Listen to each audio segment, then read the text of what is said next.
What is up, everybody? Welcome to Pub Sports Radio and welcome to Stat Diggers for UFC 301. We got Alexandre Pantoja going against Steve Erceg. We have a pay-per-view card and we got 14 fights and we are here on a Sunday. Can't wait to break it down. I am here with Uncle Weezy. Uncle Weezy, you're looking forward to getting right back into it and breaking down a nice pay-per-view card in UFC 301. Yeah, people didn't seem to care about last week's card. I thought it was a fun card, and the results were all right, and the fights were pretty good too. That Jonathan Pearce-Onama fight was an awesome fight, highest level fight on the card. Great back and forth fight. Some real fun fights like Guskov versus Spann was a fun fight. Not fun for my bankroll, but a fun fight. Alex Perez getting a knockout. Dude, that guy's had more fights in the last 2 months than he's had in the last 3 years before that. And he comes out and he does that in the main event. So enjoyed last week's card, and this one's a lot higher level in terms of name value. It's a pay-per-view. We're going to Brazil, so the Brazilian crowd is going to be raucous. They're going to be ready to go. They're going to be chanting, "You're going to die," to everybody that's not Brazilian when they're going to walk out. It's going to be a fun one, man. I'm looking forward to this, and it's 14 fights. So while the bookies have to make lines for all these fights, Brady, we don't have to bet all of them. We just got to find the spots that stick out. And if we can find those, we'll stack cash tickets like flapjacks for UFC 301, which will make it an even more fun event to watch. Yeah, and me and you we're in the process of circling the wagons. I think right now the wagons are starting to move a little bit. They're starting to circle. They haven't quite circled yet, but we had a good night last night. I'll do a quick recap here, and then you can kick it off. Kept it short and sweet last night. My night pretty much came down to the Liang Na fight doesn't go the distance. I got kind of scared for a second because it went to like the mid-third round just about, but she came through. She got finished. It's a shame we were talking about it before the show. Like, that's the last time we're going to probably see her fight in the UFC. I've cashed in on every single one of her fights because I would either bet the fight won't start round 3 or the under 2.5, or the fight doesn't go. And last night was no different. They put the fight doesn't go in 2 parlays, which those were my second and third parlay of the year tracked. And I hit them both. I parlayed them both with the fight won't start round 3 in the Spann Guskov fight, which was a sweat. That went like late round 2. And then the fight won't start round 3 in the Lane Denise fight, which was a sweat because that went into round 2 as well. I didn't expect either of those fights to go into round 2, but 1.5 units on those each, 2 units on those parlays, which I was happy about. Probably should have a max bet. Like, the Liang Na fight is a good decision. Won't get that opportunity ever again, more than likely. So the big thing for me last night was Victor Henry. I had a Victor Henry to win by third round knockout plus 1,100 for a quarter unit.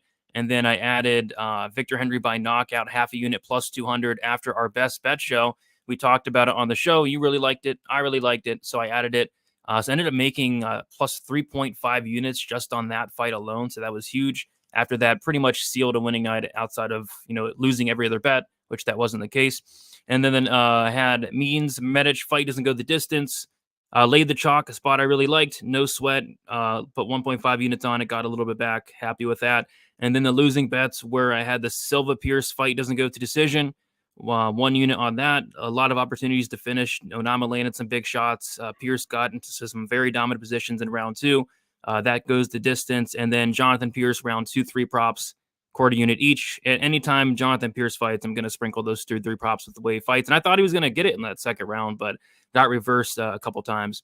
And then also had Karolina Silva wins in round 1 or round 2, plus 175 for 1 unit. She ends up winning her first decision, and her first fight that ever went to the third round, she won. So that kind of surprised me, but she's able to get a takedown in each and every round and didn't finish the fight. So I think Lipsky's made some serious improvements with that grappling.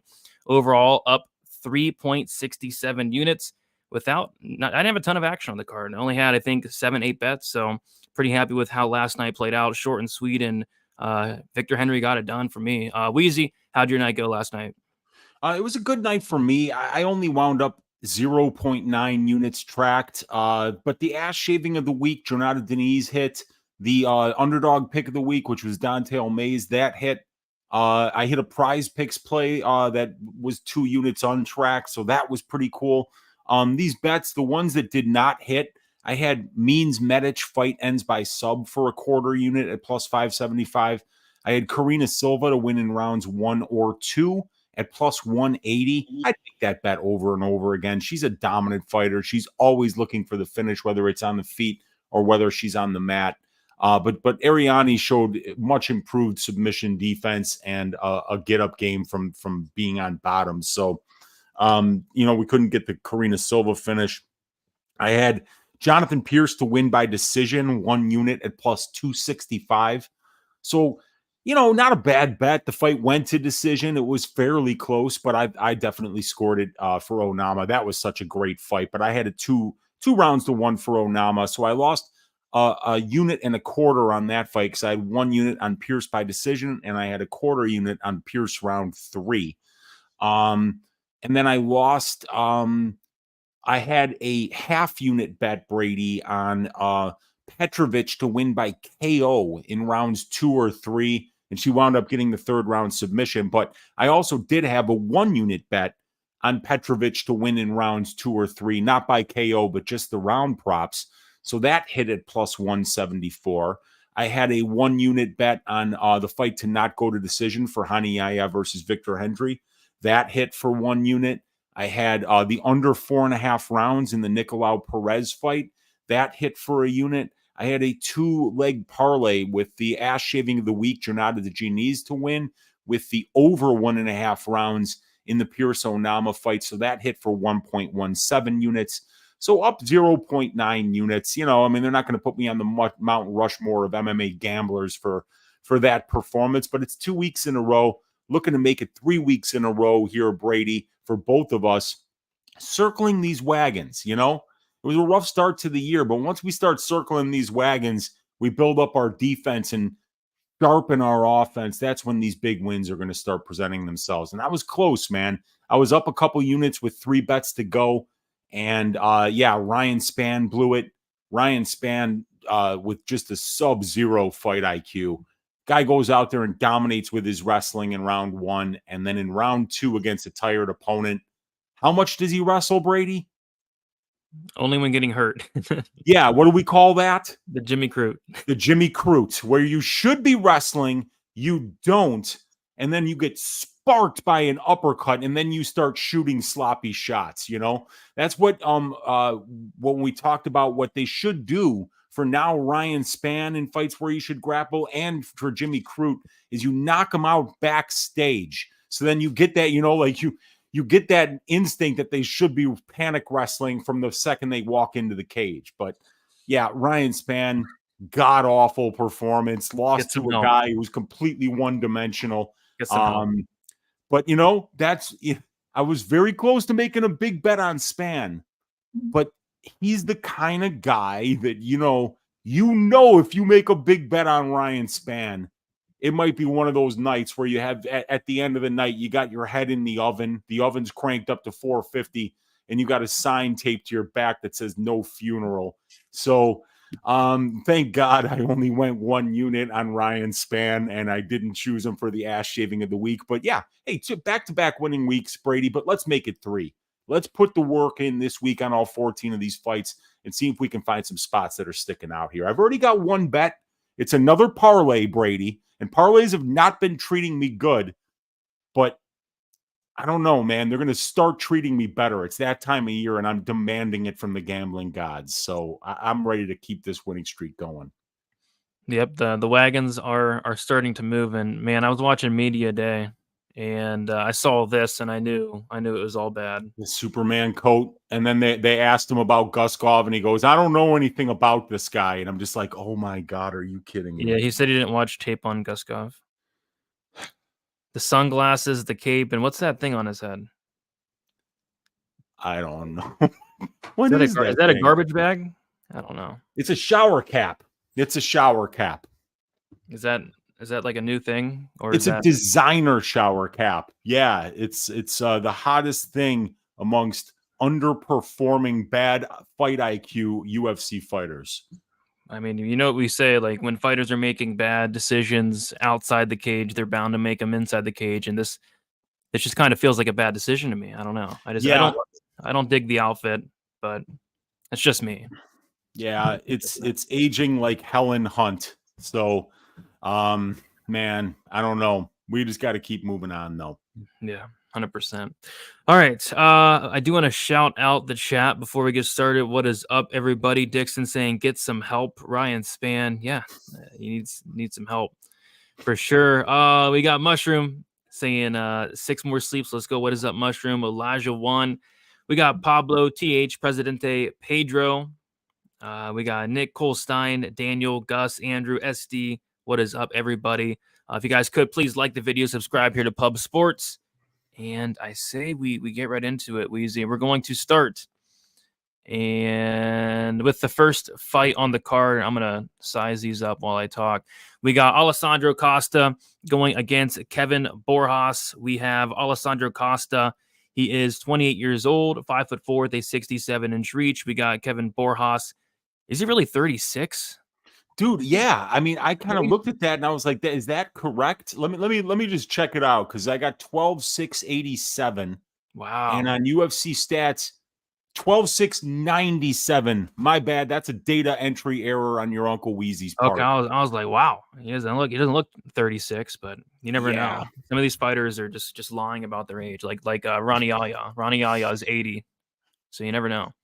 But okay, so he's 26. Okay, that sounds that sounds better. He's 5'5" with a 68-inch reach. We got Alessandro Costa is going to be 2 years older. He's going to be at a 1-inch reach disadvantage and a 1-inch height disadvantage and a 1-inch reach disadvantage as well. We got Costa, who is 3-2 in his last 5 fights. Made his debut on short notice against Amir Albazi.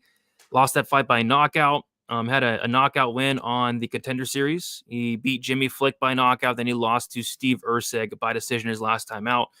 As far as Kevin Borjas, he made his debut against Joshua Van and lost that fight by decision. And then he got a decision win on the Contender Series against Victor Diaz. On the Contender Series, Diaz was able to take down Borjas quite a bit. Was able to control him for about half the fight, but it was Borjas who was able to kind of weather that early storm and do some good work on the feet enough to get that decision. And there's no shame, and I don't think either of these guys' losses thus far. Borjas losing to Joshua Van, no shame in that. I think Joshua Van's an absolute beast. And then as far as Costa, I mean, he's losing to Steve Erceg, who's about to fight for a title, and then lost to Amir Albazi, who's decently high up in the rankings as well. So if this is really the first fight of the card, and if they don't change it, like, that's kind of wild, because this fight feels like one of the better fights on the entire 14-fight card. I think these guys are going to throw down. Weezy, what are your thoughts on this flyweight matchup? Yeah, it's going to be a fun one, dude. This is a great way to start the card. On the Costa side, you got the guy who's got more experience, Brady. He's got the overall experience advantage. He's got the UFC experience advantage. In my opinion, he's got the power advantage on the feet. I mean, Costa hits hard. He swings hooks, and if they land, it's going to be a problem. And he's got good boxing fundamentals. He keeps his hands high. Once he gets into the pocket, though, he really swings with power and purpose. And Costa should be the better grappler here, too. We saw it on the regional scene. Guy's got really good top pressure when he gets takedowns. He's 6-0 to the submission, while Borjas is 0-1 to the submission. So big grappling advantage here on the Costa side. He's going to have the crowd behind him, and he's got the overall and strength of schedule advantage, and we know that because this guy Borjas is fighting on the Peruvian regional scene.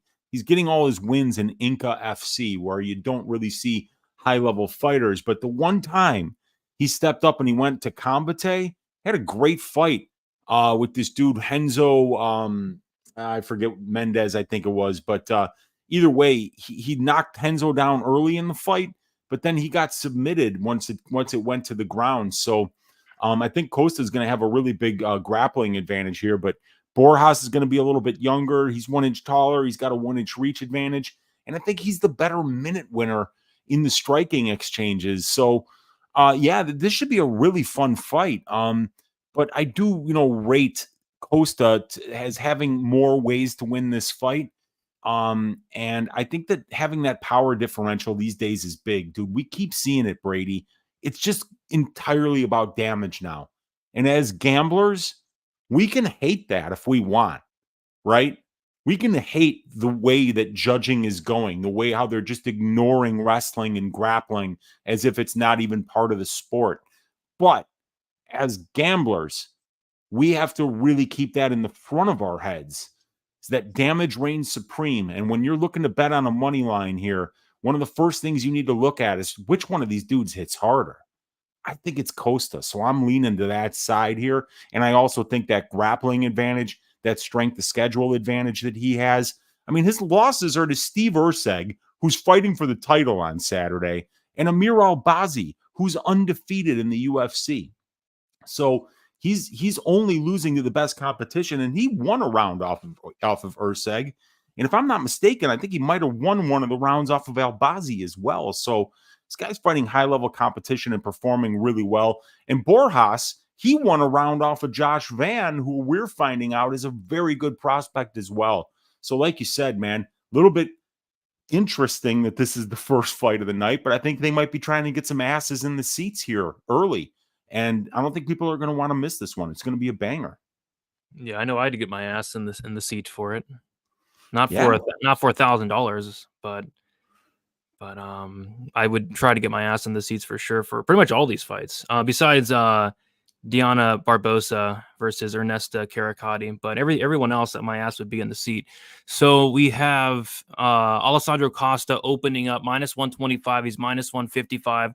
Borjas opening up +105. He's currently +135. And then we got the over-under set at 2.5 rounds. The over 2.5 -120. The under 2.5 is -110. So about a pick 'em there. I agree. I think Costa should be the favorite. More ways to win. Massive grappling advantage. Like if he does go to the grappling, he's a very good grappler. I was really surprised with what I saw from him. Like I said, outside the UFC. Inside the UFC, I haven't really seen any of it, but that's kind of because he's fighting Steve Erceg, great grappler. Jimmy Flick, that's his thing. Even Amir Albazi, really good grappler. But outside the UFC, he has shown some really good grappling, very slick on the mat. If he does get this fight down to the mat, I think he could dominate and probably get a sub even. And then even on the feet, he throws with very bad intentions. But Borjas, he's a really slick striker, high volume, decent power in his own right. And Costa has been knocked out twice. So I think Costa's slight favorite makes sense to me. Any thoughts on the money line or total for you, Weezy?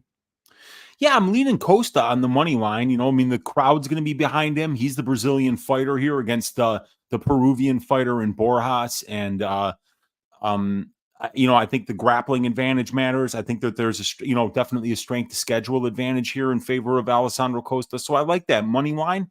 And depending on where that sub prop is, I think that sub prop is definitely something that could look good. And where do we have the click the OU tab there for Costa Borjas, right to the right of the one. So we got the under 2.5 at -101. We've got the over 2.5 at -129.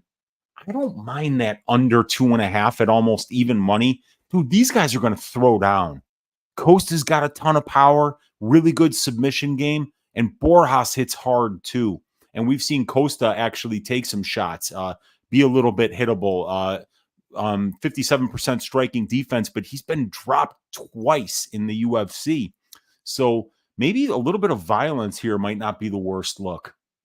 Yeah, I don't hate it. I think DraftKings has plus money on that right now. So it looks like it has been moving a little bit on Bet Online. So yeah, I don't mind it. I think they're probably going to swing dicks for the most part. And then if this fight does hit the mat, Costa's a legit black belt as well. So I think there's some opportunities for sure. Yep, I think I'd like the money line side here. How much I hate laying juice. And I mean, like, it's the fact that I don't lay juice without really, really being confident that kept me off a span last week. And I would lay the juice here at -135 on Alessandro Costa. I think he's got more ways to win this fight. Yeah, I mean, I don't think he's going to wear a trash bag on top of his head this week. Oh, God. You can always hedge out if he does, If he's getting his fashion tips from Ryan Spann, then yeah, we can just hedge out and maybe put a big bet on El Gallo Negro, Kevin Borjas. This is going to be a fun fight to start the card. It's going to be a very fun fight. Very fun fight. Wait, what's his nickname? What does that translate to English? It means the black cock, but it's not cock like that. It's like rooster cock. It means the black rooster. Okay. Because when they have the cock fights, those are roosters like beating the hell out of each other, and they got razors on their claws. So yeah, it's a pretty brutal sport. But yeah, like Borjas saying he's El Gallo Negro. So yeah. Very interesting. All right, let's move on to the next fight, Weezy. This was a fight that we broke down like a while ago at this point, I think. Ismael Bonfim going against Vince Pichel, a fight that was canceled because Bonfim showed up like 3.5, 4 pounds overweight, something crazy. But yeah, Bonfim's 28 years old, 5'8" with a 71-inch reach. Pichel, he is 41 years old, 5'10" with a 72-inch reach. We got Bonfim. He's going to be 13 years younger. He's going to have a 2-inch height disadvantage and a 1-inch reach disadvantage. Bonfim is 4-1 his last 5 fights. Made his debut against Terrence McKinney, won by second-round knockout. Won a decision on the Contender Series, very dominant decision on the Contender Series. Looked good there. And then he lost by submission against Benoit Saint-Denis. As far as Vince Pichel, he's 3-2 his last 5 fights. Submission loss to Gregor Gillespie. A decision win against Roosevelt Roberts, Jim Miller, and Austin Hubbard, and then a decision loss against Mark Madsen. Yeah, I mean, this is kind of crazy. Vince Pichel, we have not seen him fight in 2 years. It's been 2 years since his last fight, 2 years, 16 days against Mark Madsen. And at this point, he's like one of the oldest fighters on the roster. He's 41 and a half years old, and he's taken on a much, much younger guy in Ismael Bonfim, who I think is very good. With that said, though, Bonfim, when he's losing, it is by submission, and Pichel is a black belt. It's just at 41 and a half years old, I can't quite get behind it. I was actually really impressed with the striking of Bonfim in his Contender Series fight, in the McKinney fight as well. And then he runs into Benoit Saint-Denis, who we know is very good, very dangerous, and a lot better than Vince Pichel, especially at this point of his career. So this should be Bonfim. It's just, Bonfim, I think, is one of the biggest, if not the biggest favorite on the card at this point. He's minus 500. So, yeah, I don't really see any way to play this. I think there's probably better parlay pieces I like on this card. And in terms of a prop, it's weird because Bonfim, he does throw very hard, but Pichel has been pretty durable throughout his career, but he has 41 and a half. So it's a fight I think I'm going to stay away from. I think I was staying away from it last time out, so nothing's really changed for me. I'm taking Bonfim by decision, maybe a late finish just because Pichel's, washed potentially, but I don't know. Not a ton of interest in this fight. Weezy, what are your thoughts here? Yeah, I'm kind of surprised at the minus 500. And I think that's as much a function of the 13-year age difference as anything more than skill differences in this fight. I mean, honestly, Vince Pichel is 7-2 in the UFC.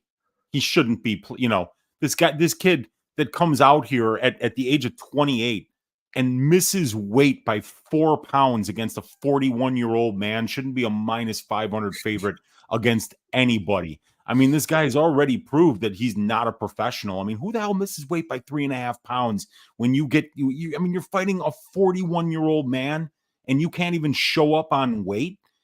Really kind of disgusting there. And then, this guy has been submitted in all 4 of his losses, Brady. He's got a professional boxing background. He's got very good takedown defense. But when you get this guy to the mat, he's not good there. And what does Vince Pichel do? Well, it turns out he gets dudes to the mat. And unless your name is Rustam Khabilov, unless your name is Gregor Gillespie, or you're an Olympic silver medalist in Greco-Roman like Mark Madsen, you're not fucking out wrestling Vince Pichel. And Vince Pichel's striking numbers are really good over the long term. At distance, he lands 4.2 and only absorbs 3.7.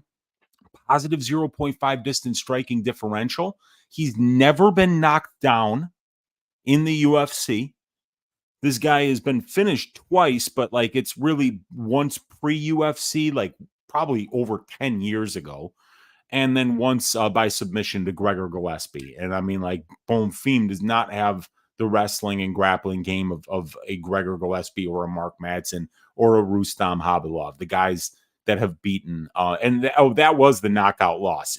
His knockout loss was via suplexes to Rustam Khabilov. So I think a lot of people might remember that fight. That took place over 10 years ago, but it was a classic performance by Rustam, and it was his UFC debut. But yeah, man, I mean, obviously Ismail's so much younger, and he's a phenomenal boxer. He's a very good prospect, but dude, minus 500, that's silly to me. I mean, maybe I'm wrong. Maybe Bonfim just destroys this dude.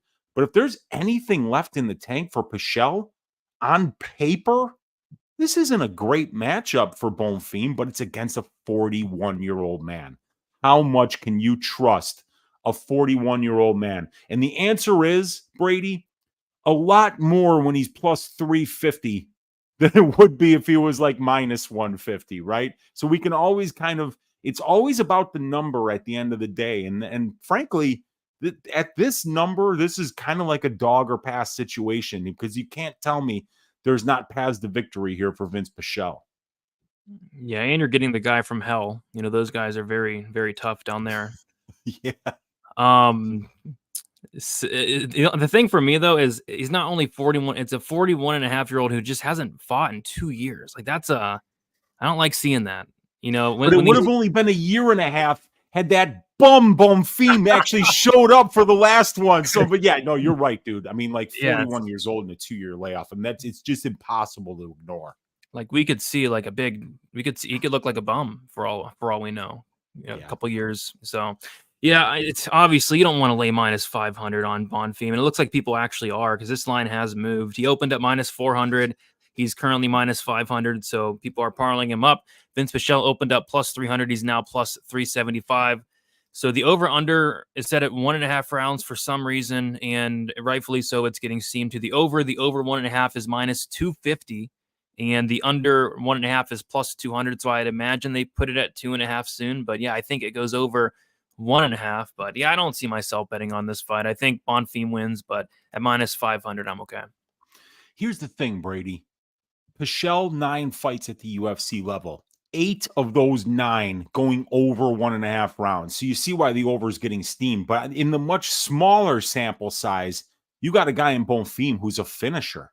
And both of his UFC fights have finished under 1.5 rounds. So it depends which guy gets their game going, right? Because if it's Bonfim and he's stopping the takedowns and boxing up the 41-year-old Pichel, he could potentially be the first dude to knock him out. Guy's got nice hands, but Pichel is going to be hard to finish if you're not dominating him on the ground. So it's an interesting line, because at plus 200, you can say to yourself, hey, this guy Bonfim's got a 100% of his UFC fights finish under 1.5 rounds, and you're giving me plus 200. That's one way to look at it in front of a live crowd against a 41-year-old man on a 2-year layoff. So interesting there. Yeah, but those fights were against very, very, very violent guys. Like Terrence McKinney, he never goes over, and then Benoit Saint-Denis, pretty much the same. But I get what you're saying. He could finish early potentially. He got close to finishing that Abasov guy on the Contender Series. He dropped him a couple times, I think, in the first round. So, but yeah, I don't think I'm touching this fight. All right, let's move on. We have Diana Barbosa going against Ernesta Caricati. We got Barbosa, 31 years old, 5'6" with a 66-inch reach. We got Caricati, 25 years old, 5'9" with a 71-inch reach. We got Caricati, 6 years younger, 3-inch height advantage, and a 5-inch reach advantage. Diana Barbosa is 3-2 in her last 5 fights. She had a submission win on the Contender Series against Ryan Guerra. And then as far as Caricati, I think she had a split decision win on the Contender Series against Carly Judice. Weezy, what do you got for this banger? This is going to be a fun fight, dude. Diana Barbosa is a black belt in BJJ. She's a black belt in judo. She's a member of the Brazilian judo Olympic team. So very good grappler. But when you watch Diana on the feet, she's got nice hands too. She looks very technical and very well schooled at distance. So I think that Diana, even at almost 32 years old here, is a very well-rounded, well-put-together mixed martial artist. Ernesta Caricati, very tall and long for the division, 5'9", 71-inch reach, fighting out of Lithuania. She's got a swimming background, Brady. Started competitively swimming at the age of 5. Now, if you threw me in a pool at the age of 5, I would have drowned. So, she's been an athlete from a very young age, and her mother actually is a former Olympian herself and coaches high-level swimmers in Lithuania. So, this girl's been an athlete from a very young age. And her fight on Dana White's Contender Series was awesome. It was an absolute banger with Carly Judice. Caricati hits hard. She's very long. She comes forward, mixes her kicks and her punches really well. And she's going to need to keep this fight standing. But, you know, Barbosa's more experienced, a couple more fights as a professional. She's definitely fought the better brand of competition. She's definitely the better grappler. And I like her striking. And one thing Kowalkiewicz did show in the debut against Judice is that she's very hittable. But somebody that walks forward as much as Ernesta and really throws as much offense as Ernesta is going to get hit as well. But she showed a really good chin in that fight, showed really good heart, and she showed excellent conditioning, Brady, which is something that you would expect from somebody that was swimming competitively from the age of 5. You know that they're going to have awesome conditioning. So even though neither one of these ladies has any UFC experience yet, they're both making their debut. You know, between them, they've got about 150 minutes of cage time and 14 fights combined. I think that this is going to be a fun fight. I think Barbosa has more ways to win. And one of the things that we have to take into account this week in every single fight, Brady, is that a lot of people are going to be traveling to Brazil, and the rest of the fighters are going to be right at home, ready to go in their home country with their crowd behind them. Ernesta Kowalkiewicz, this is only her second fight outside of Europe, and she's got to fly all the way to Brazil, make that UFC debut in front of a crowd that's going to be telling her you're going to die in Portuguese, even though she probably won't understand it. She's going to feel the hate coming off of that Brazilian crowd in her direction as they're backing their fighter in Diane Barbosa. I think this is going to be a really fun fight, and I'm looking forward to seeing more from both of these ladies because I think that they're going to be in really exciting fights. But I favor the massive grappling average or advantage that Diane Barbosa is going to have in this spot, and I think that she can hang on the feet. So I'm picking Barbosa to win this fight. Barbosa opened up minus 185. She's minus 191. Ernesta opened up plus 160. She's currently plus 166. The over-under set at 2.5 rounds. The over 2.5 minus 201. The under 2.5 plus 161. Any thoughts on the total? Let's see. Barbosa's finished 3 of her 6 wins. Kowalkiewicz finished 2 of her 5 wins. And Barbosa's been knocked out in 1 of her 2 losses. I could see Barbosa getting a sub. Potentially, Kowalkiewicz could get a knockout, but I think she's going to be more of a volume striker. But what I haven't seen is Kowalkiewicz's ground game yet. And if I see that it's a little bit, it's a little bit, shall we say, deficient, I think I would be more likely to bet Barbosa by submission than I would the under because I get a much better price and get most of the finish condition of the fight. But I'd have to see how Barbosa lost by KO. Oh, dude, it was against Joe Benavidez. So I guess really we can't really take too much into account there. Joe hits hard. He does. He does hit very hard. I can't believe they sanctioned that fight. But well, it's the Brazilian regional scene and Joe is fooling people. He's not fooling me, Brady. He's not fooling you. He doesn't fool the Pub Sports Radio and Stat Diggers audience because we know we've called them out on it. And let me tell you something. The silence from the Joe Benavidez side is as damning evidence as we need in this situation. I still think that Josiane Nunez is Joe Benavidez in drag, and I need somebody to prove me wrong. I don't think they will. I don't think they ever will. Who's muted? Not me. I hope not me. Jeez, that would be awful. You were muted the entire breakdown. I didn't tell you. So we didn't hear anything you just said. We just sat there for like 5 minutes. So I don't know what you said. I'm sitting there. Yeah. I have no clue who you're picking, what your lean is, but I think we can move on. Let's go. All right. Heck yeah. All right. We'll move on. Can't wait to hear your thoughts on this one. We got Riso Hoofy going against Jamie Malarkey. We got Hoofy, who's 27 years old, 5'11" with a 75-inch reach. Malarkey, 29 years old, 6 foot with a 74-inch reach. We got Hoofy 2 years younger, 1-inch height disadvantage, and a 1-inch reach advantage. Hoofy's 5-0 in his last 5 fights, all knockouts. This guy's a finisher. Got a 3rd-round knockout in his last fight, I think against Islam Makhachev's buddy, which was a great win there. And then as far as Jamie Malarkey, he is 3-2 in his last 5 fights, a decision win against Michael Johnson and Francisco Prado, a knockout loss to Muhammad Naimov, a decision win against John McDessie, and then a knockout loss to Hackbrass. So yeah, we talked about this fight a little bit before the show. That's why I'm curious for you to let everybody know your thoughts on this one. But yeah, this should be a fun fight. I think Jamie Mullarkey fights are always pretty fun. He typically likes to go in there and stand and trade. Some fights will, slow the fight down a little bit, try to grapple, and I think that might be the path here because the chin for Jamie Mullarkey is a serious problem. I think at this point he's been knocked out like 5 times. He's been hurt a lot in the UFC, and they're giving him Hoofy, who hits like an absolute truck. I mean, this guy has a ton of power. He's very long, very rangy, and he's finishing everybody. I think he has a 100% finish rate. He's never been the distance.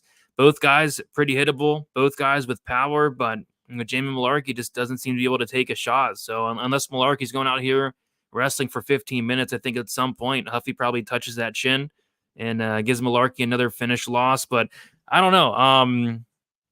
We talked about it a little bit before the show. Like the market gets Mullarkey wrong all the time. Like he was a -600 favorite against Naimov. He was a big favorite against Makdessi in a fight that really could have went either way. Hackbrass, I think he was maybe a slight favorite. But yeah, there's been some weird lines with Mullarkey, and now he's a decent sized dog against a newcomer. So I don't know, Weezy. What are your thoughts on this one? I think we're getting violence here, one way or another. Hoofy's never been the distance. I don't think that changes. So maybe violence. Look, maybe a Hoofy by knockout. Can never go wrong with that. But I have a feeling that we're not. I bet Hackbrass by knockout at +420. I have a feeling I'm going to get nowhere near that line for this knockout problem. Yeah, this is going to be a fun fight. This guy Roofy's a pretty interesting dude. He moved when he was 13 years old, Brady, from his parents to live with his uncle so he could train MMA. At the age of 13, he does this. And then he's had an interesting life, dude. This guy was a bodyguard for a billionaire, right? And he was fighting in these underground fighting promotions, like bare knuckle type shit. Where some of these billionaires and rich people from Brazil were like just sending off their bodyguards to fight each other for their own entertainment. I mean, like wild movie type shit, right? And then you watch this guy, and dude, he looks the part, dude. 9-1 as a pro. The only guy that he lost to, he got knocked out by this what was it, Manuel Sosa, I think. Yeah. Either way, Sosa's 11-0, undefeated as a pro. So the guy that he lost to was really good. And Hoofy was even having some moments in that fight. He kind of has like a little bit of a bladed stance, kind of like a traditional martial arts stance. He throws heavy low leg kicks. Dude, his counter right hand is nasty, dude. He catches you slipping coming in. He's going to catch you with that counter. And because he fights that way, where he kind of looks to counter first, Brady, it's not an energy-intensive style. He doesn't bounce all over the cage and move a lot defensively. He's kind of trying to invite you in. So he'll be a little bit of a stationary target. He'll be kind of like using his feet for defense, moving in and out of range, and just looking to catch you with that right if you come in and get too aggressive. So he's a very interesting fighter. And like you mentioned, like Mullarkey's a guy that has been given a lot of respect from the betting markets, and it was something that I just never understood. And it's pissed me off, because I thought Michael Johnson beat him. It was a very close fight, though. And I thought that John Makdessi beat him. So you got Makdessi is one of his wins in his recent stretch here. You got Michael Johnson's one of his recent wins, and the other one is against Francisco Prado, who took the fight on less than 1 week's notice, was making his UFC debut, and basically flew from Argentina to Australia on a Wednesday to weigh in on Friday and then lose his fight on Saturday. So Jamie Mullarkey is 3-4 in his last 7, but he could easily be 1-6. He's lost. He's dropped the ball as a massive favorite against Muhammad Naimov. I thought he lost to Makdessi. I thought he lost to Michael Johnson. He got knocked out by Nasrat Haqparast, who's a guy who knocks out nobody at the UFC level.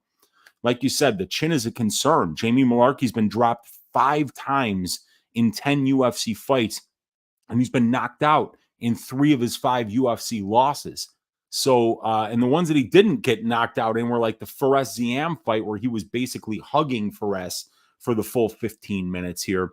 So this is a situation where we've got a few things that are not going Mullarkey's way here. First of all, he's coming from Australia to Brazil to fight. Not fun. Long flight, hostile crowd.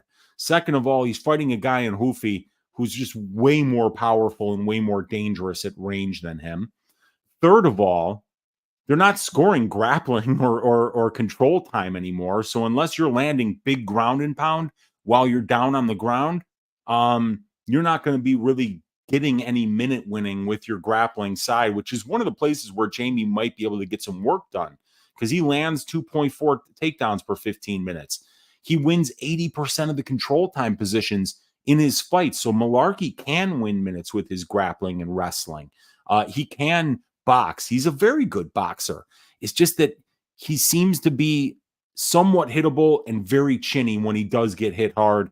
And against a guy like Hoofy, who's got those heavy low leg kicks, who's very difficult to get offense off against because he's always waiting to counter and he's so precise with that right hand of his. And he slows you down with those low leg kicks as the fight goes on.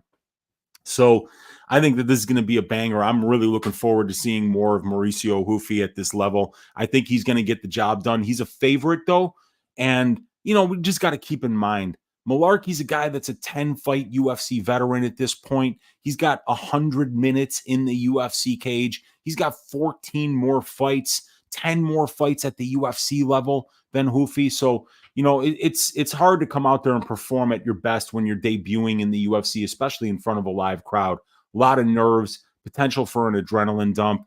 But the one thing that I think was very comforting to see from Hoofy is he had never been out of the second round going into his Dana White's Contender Series fight against a very tough opponent in Magomed Aliyev, who's a training partner of Islam Makhachev and who trains at Abdul Nurmagomedov's gym in Dagestan. So this is a guy who's got a really good grappling background. We did see Hoofy be able to keep the fight standing, even though Magomed Aliyev did not really commit to the wrestling. So it'll be interesting to see what happens if the takedown defense gets tested.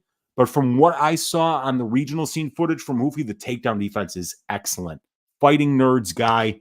A little bit younger than Jamie, but not much. Jamie's still under 30 years old and 24 fights. So he's very experienced and really coming into his athletic prime. So while I wasn't that complimentary about Malarkey when I was writing up this fight, I do recognize that he's got an experience advantage here, a strength of schedule advantage, a wrestling advantage, and a minute winning advantage in the grappling exchanges. But I think that the advantages in the power and the striking that Hoofy should have here at distance will be enough for him to win this fight, win his UFC debut, and get that first win in the column there and continue to climb up the ladder.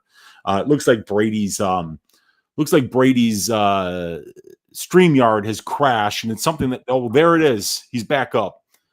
But this is unbelievable. Yeah, because your StreamYard's been messing up like a lot lately. And yeah. But I just finished breaking down the Hoofy Malarkey fight. You got on just back in time here. So yeah, I like Hoofy. But Malarkey's got a lot of experience. He's fought the better brand of competition, and he's good everywhere. He's a solid fighter.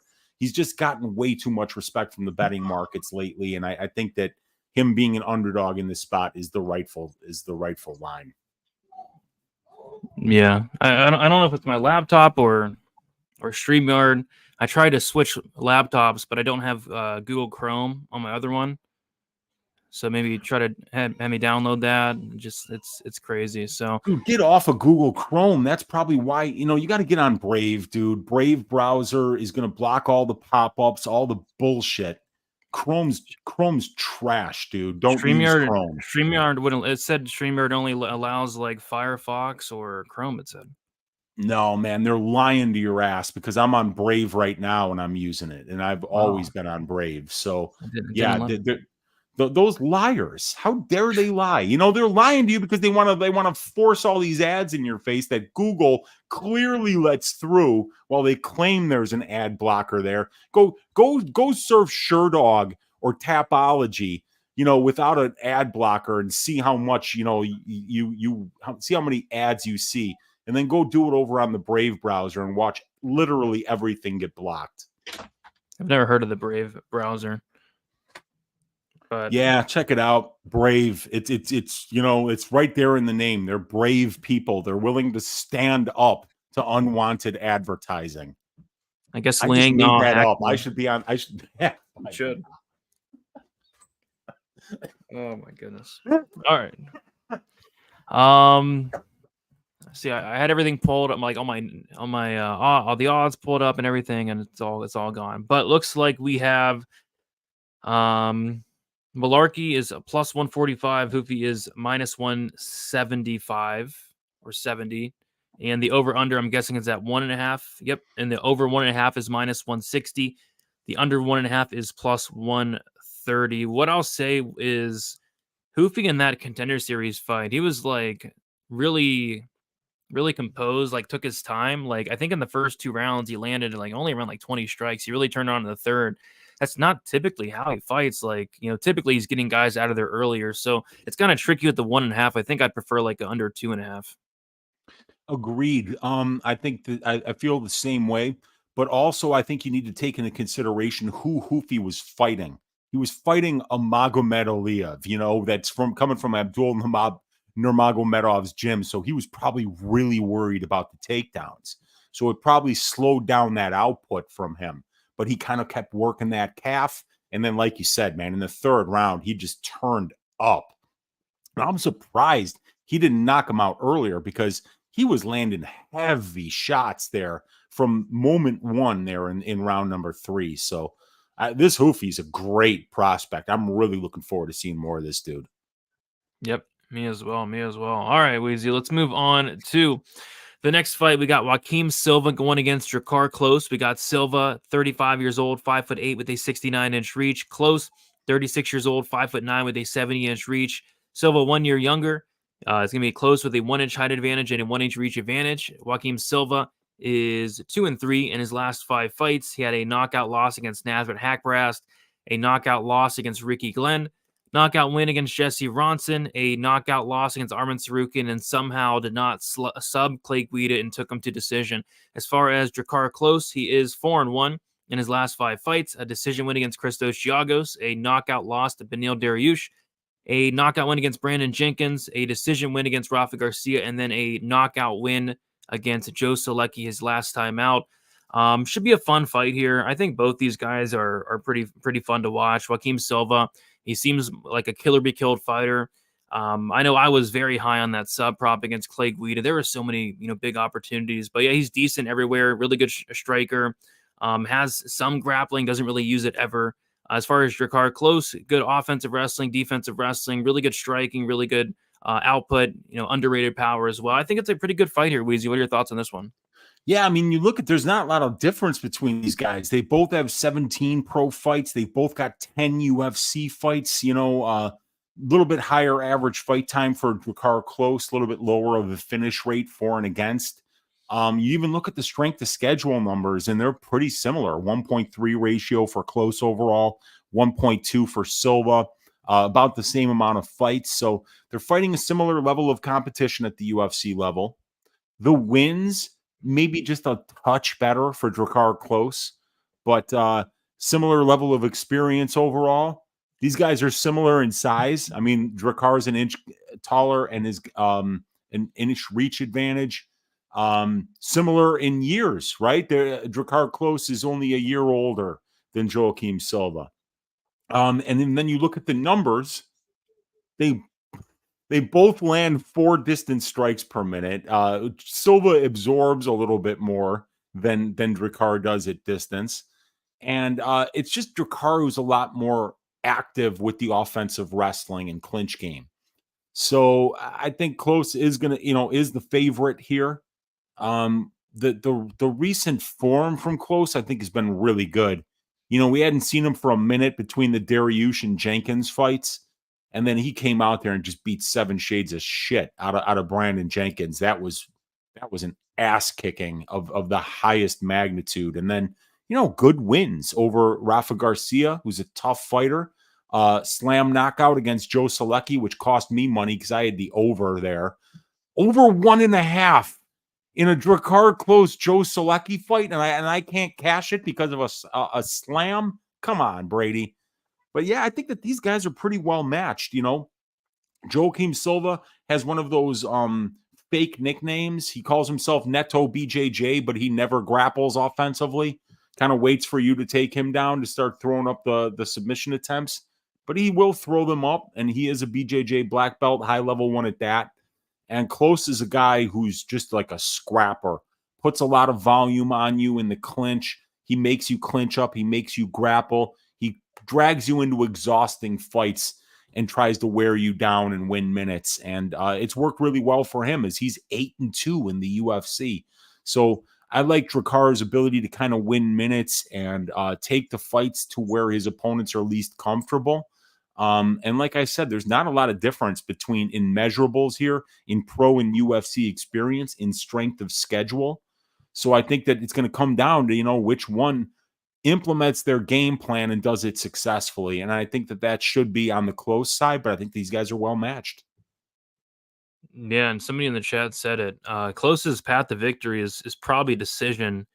And these decisions could get quite sketchy, I think, in Brazil. But yeah, maybe knockout though. I mean, Silva's been knocked out a million times, right? I think three times, yeah, at the UFC level in 3 of his 4 losses. So Drakkara's been hitting hard lately. I mean, he's been not early in the career, but later on from that Brandon Jenkins fight on. I mean, like he's landing some shots, dude. He's a lot more aggressive. Yeah, he's fighting pissed off out there. And he might be pissed off. You never know. Never know what's going through these guys' heads. But yeah, Jakar Close is a -185 favorite. Joaquim Silva is +160.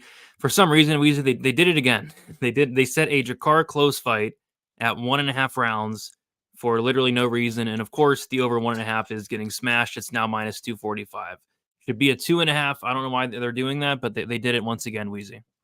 And they got the line right to where it should be, right? Because at -245, that's a 71% implied probability on the line. And then you look, Joaquim Silva, 7 of 10 fights over 1.5 rounds. Drakkar Close, 7 of 10 fights. So a combined 14 of 20 fights, or 70% of the fights going over 1.5 rounds. And the line is priced at 71%. So it's exactly where it would be, with about a couple of percent of vig on both sides. So yeah, they got this line exactly where it needs to be, -245 for the over 1.5. And yeah, man, I'd much rather parlay up that over 1.5 than take the +195 on the under, because I think that both of these guys are not the best finishers at the UFC level. Yeah, that's true. But they're also not the most durable as well. But that's true. But somebody's got to get a finish, and I'm not sure. Maybe Jakar Close by knockout could be interesting, because like I said, he is throwing harder, and Silva has been. I mean, he got knocked out by Ricky Glenn in like 20 seconds. I mean, that's terrible. It's a massive red flag, because if you see what Ricky Glenn has looked like since that fight, it's just terrifying. But he looks good against Sarukian for a couple of rounds before getting finished. So this is a strange sport, man. Yeah, it is. Definitely. That's why we love it, though. That's why we love it. Yep. All right. Then let's move on to the next fight. We have another Silva. This time we got Gene Silva going against William Gomis. We got Gene Silva, 27 years old, 5'7" with a 69-inch reach. We got Gomis, 26 years old, 6 foot with a 73-inch reach. Gomis is 1 year younger. He's going to have a 6-inch height advantage, or a 5-inch height advantage, and a 4-inch reach advantage. Gene Silva is 5-0 in his last 5 fights. He made his debut against poor Weston Wilson. Won that fight by first-round knockout. As far as William Gomis, he's 5-0 in his last 5 fights. Made his debut against Jarno Aarons. Won that fight by decision. Beat Francis Marshall by decision, and then knocked out Yanis Gamrigori, which definitely wasn't a knockout. Probably one of the weirdest finishes I've ever seen, but apparently he got a knockout in the 3rd round. This is a clash of styles here. We have Gene Silva, who's very fun, very exciting. I'm kind of worried about I think the guy might be possessed. Remember watching his walkout in the Weston Wilson fight? And I should have timed it. I think that was the longest walkout in UFC history. Like I was sitting there watching the walkout. And then I was, went on Twitter, and then I look up, and he's like not even halfway there. And it's like I was sitting there for literally like 6-7 minutes just walking out. Longest song ever, longest walkout ever. And then he starts like barking at Weston Wilson. Like, why are you barking at Weston Wilson? It was definitely interesting to see, but he's certainly a character. I like him. I liked his Contender Series fight as well. The guy's a madman, but yeah, very fun and exciting fighter. And on the flip side, you have William Gomis, who's the opposite of a very fun and exciting fighter, but he's good. He's a really good fighter, just kind of hard to watch. Very boring. So kind of a clash of styles here, Weezy. I know who I'm rooting for. It's Gene Silva, but Gomis a tricky guy. He's a very tricky guy. So, Weezy, what are your thoughts on this fight here? Yeah, Gomis really good at avoiding damage, because the guy's really tall at 6 feet with a 73-inch reach for the featherweight division. So he's going to be 5 inches taller and have a 4-inch reach advantage here. So you like the size advantage for Gomis. He's got more experience. He's got 1 more professional fight and 2 more UFC fights, but he's got like 40 more minutes of octagon time. And overall, it's like about almost 70 more minutes of pro cage time than Gene Silva has. And Gomis kind of got that, what do they call it? Sanda. It's like a martial arts background, a lot of kicks. He stays very long. And Gomis is kind of like all the way out or all the way in. And he is very precise and accurate at distance and uses his length well. And then when you try to close the distance against him, that's when he tends to kind of like wrap you up, put you against the cage, and wear on you, really kind of try to win that control time battle. And you could see Gomis 22% control time for, 17% control time allowed. And even though he's attempting less takedowns than his opponents, he's getting more control time. So he's very efficient in those grappling exchanges. He only absorbs 1.5 significant strikes per minute. And when he's at distance, which is about 61% of his UFC cage time, he's only absorbing 2 significant strikes per minute at distance. That's 4.8, or that's 2.8 less than the divisional average. So Gomis just really good at avoiding damage wherever the fight goes. And Silva is really good at doing damage wherever the fight goes. This guy hits hard. He's super aggressive. And he kind of waits for you to kind of make that first move. And when you do, he unloads. And he unloads with accuracy and power. He's 9-0 to the KO. He's 2-0 to the submission. And he has a win by decision, although he is 1-2 to the decision. So you could tell that Gene Silva's kind of like, he's going to be the guy that's more finish dependent here. While you see a guy like Gomis, 5-1 to the decision, while Gene Silva's 1-2 to the decision. So Gomis is a guy who's going to try to slow it down. He's going to try to avoid damage. He's going to wear on you. He's going to do the better work at distance, be more accurate and more defensively responsible. And he's going to make you grapple in the meantime that you're not striking, wearing you out, using that size and length advantage that he has. So he's a very difficult opponent to deal with. But once again, Brady, Charles de Gaulle Airport in Paris to Rio, that's not a flight I'm looking forward to making. And then having to go out there and have these dudes chanting you're going to die as you make the walk to the octagon and have your opponent barking at you in the cage. I don't like this spot, man. I mean, so far, William Gomis in the UFC has faced Jarno Aarons, Francis Marshall, and Yanis Gamuri. None of those guys are nearly as scary as Gene Silva. And instead of fighting in Paris like you have been, now you're fighting back. Now you're fighting in Rio. I think that Gene Silva is going to get the job done here. But Gomis, like you said, dude, he's a very tricky opponent. Yeah, I mean, I wouldn't want to fight somebody who's possessed. I mean, Gomis might want to have like an exorcist in his corner.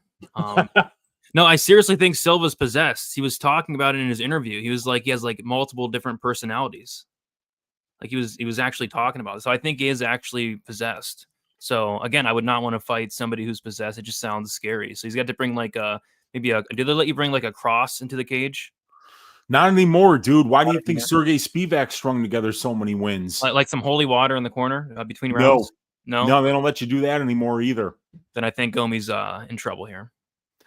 I think he is too, dude. And it's like I said, he's been fighting in Europe every time. I think he's had 2 fights in France and I think maybe 1 in England, if I'm not mistaken. But either way, it is going to be a little bit different this time.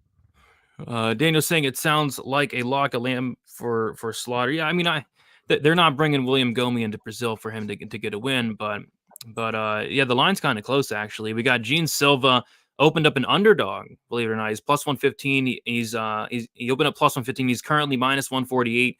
William Gomis minus 135, currently plus 128. Yeah, it's a weird fight. It's a William Gomis fight. His fights are tough to call.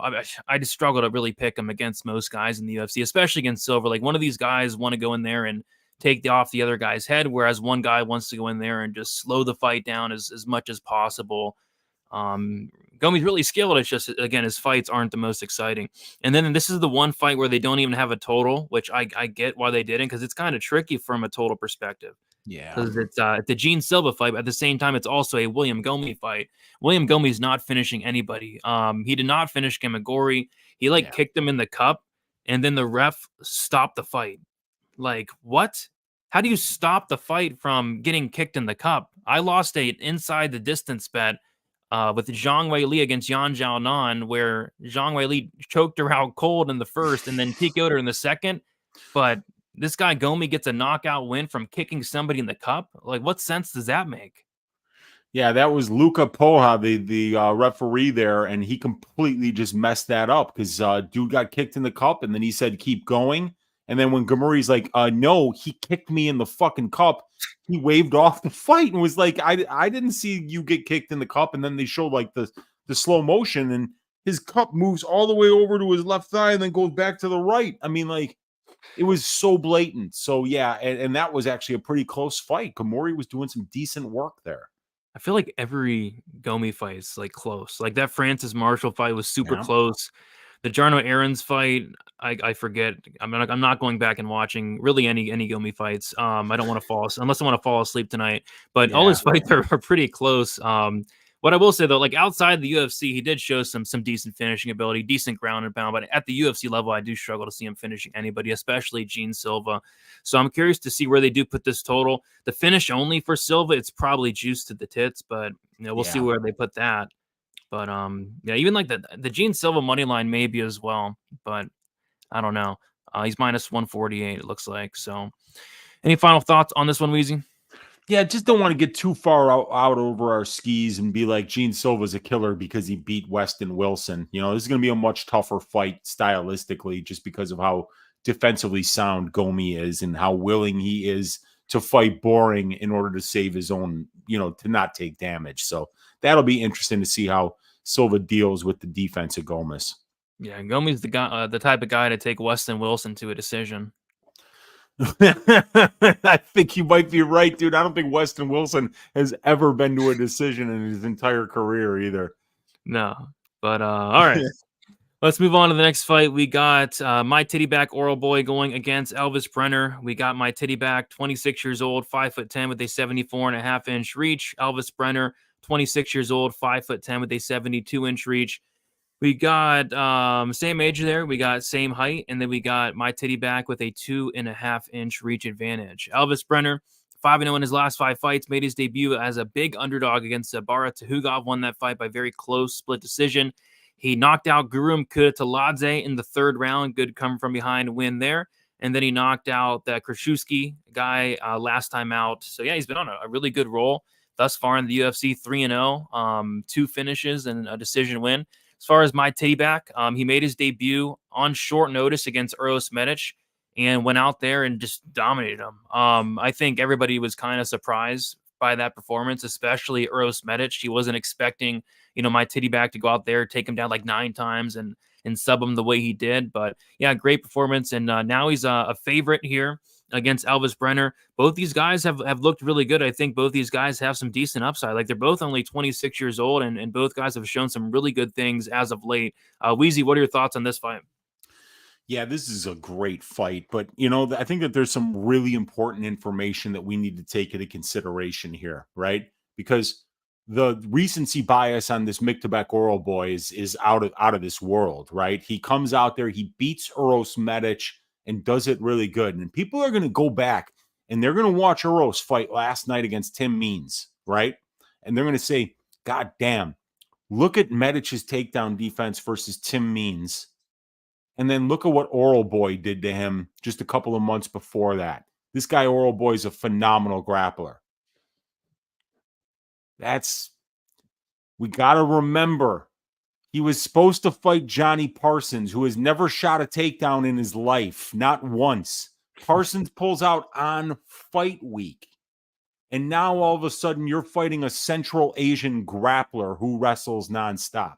It was the worst possible change of opponents for Uros Medic. He would not have been training takedown defense or wrestling at all if he was preparing to fight Johnny Parsons. Yeah, Weezy, he actually said in his interview that he literally did not train wrestling at all for the Parsons Why fight. would he? Yeah. I mean, like a guy that's literally never shot a takedown in his mixed martial arts career. I mean, Parsons is a kickboxer. So that Orolbai performance is something that's needs to be viewed through a different lens than what we're seeing it through right now. And Elvis Brener is 3-0 in the UFC, and he's got wins over Zubaira Tukugov, Guram Kutateladze. You know, I mean, he's coming through as a massive underdog in those fights. And dude, does this guy have some fight in him or what? I mean, what a great career. 16-3, 14 out of 16 wins by finish. Never been finished. 11 wins by submission. So that's something that Orolbai is going to have to be a little bit careful of, is if he wants to take this guy down, Elvis Brener's got a ton of submissions on the mat, and he's relentless on the feet. He's just walking forward, throwing a good amount of volume, landing a way above average amount of volume at 5.4 distance strikes per minute. And he's got 2 knockdowns. He's never been knocked down. Love the durability, love the output, love the pressure, fighting at home, great submission game, 3-0 record in the UFC. Man, I mean, like, this is a tough fight for Myktybek Orolbai. I mean, he's from Central Asia. He's going to be flying to Brazil. I don't think he's going to like it there, man. I don't think he's going to like it there at all. I think they're going to be very mean to him.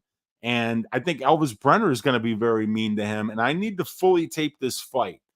But I know getting plus money on a guy like Elvis Brener is a bet that even if I made it, Brady, and it lost, I would probably say I'd do it again. So this one's got my eye, man. I think that this is a fascinating matchup. Yeah, and I'm kind of surprised by the line as well. We got Myktybek Orolbai's minus 206. He opened up minus 211, minus 206 currently. Elvis Brener plus 176.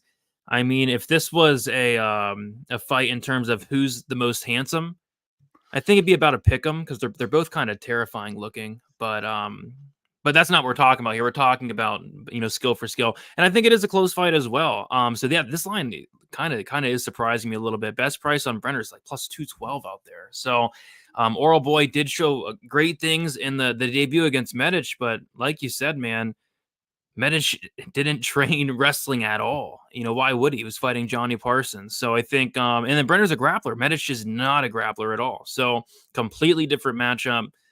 I think this should be closer. I'm with you. I think it should be closer.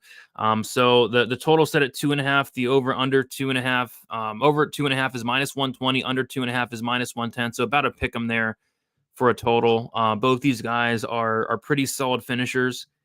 And Orolbai, both guys never been finished. So Orolbai has a 92% finish rate, Brener an 87, but neither guy's been finished. So kind of a tricky total in that aspect of things. Both dangerous, but both durable. Yeah, big cage, live crowd. I might be leaning over there because I think you need a hammer to get Elvis Brener out of there. Yep. And Orolbai is obviously a very talented mixed martial artist. I mean, 14 fights, 12-1-1, comes in on short notice and looks phenomenal in his debut. So he's clearly a very good fighter. I mean, when you watch the regional scene footage too, Brady, you just hear nonstop, wow, this guy can wrestle. Wow, this guy can wrestle. So it's a tough opponent. When you're a BJJ guy and you're going up against a wrestler with really good submission defense, that's a tough matchup. So I get why Orolbai is the favorite here, but I think that viewing that Medic performance through the correct lens can kind of get you to see why there's value on Elvis Brener at this price. Yep, for sure, makes sense to me. But yeah, he looks like he's not real. Like he looks like something out of like a movie or a video game. What an Dude, he looks interesting like guy. something that came out of the 13th century. Yeah, You know, that is like terrifying. that's how humans looked like thousands of years ago. And this guy came through a time machine back when he used to grapple professionally back in the 3rd century in Mongolia. Yeah, And now he's been, he's going to be the first 3rd century fighter to put together 2 UFC wins back to back if he does it here on Saturday against Elvis Brener. It's a terrifying looking human being. I mean, I'm sorry for the jump scare folks watching at home, but this is also terrifying. I mean, what the hell? What's going that on looks with the hairline there? What does it look like? There's 2 different hairlines in that picture. I've never seen anything like that, to be honest. That's very confusing. I've never seen anything like that in my life. Man. So, like I said, if this fight was based off of looks, it'd probably be a pick'em. Yeah, I think a pick'em. Pick'em. So, man. This might be the most hideous fight in UFC history. Both great fighter. Both are great fighters, but I don't know what's going on with that hairline. That is so weird, dude. Yeah. Jeez. I'm sorry for the jump. We just lost half our audience.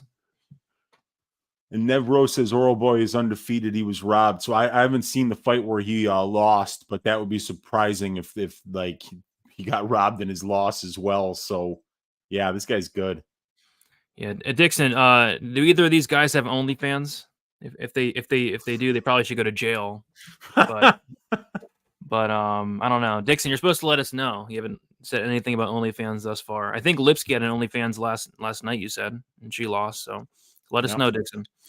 All right, Weezy. Let's move on to the next fight. We have Karolina. Went to the wrong tab. Karolina Kowalkiewicz going against Iasmin Lucindo.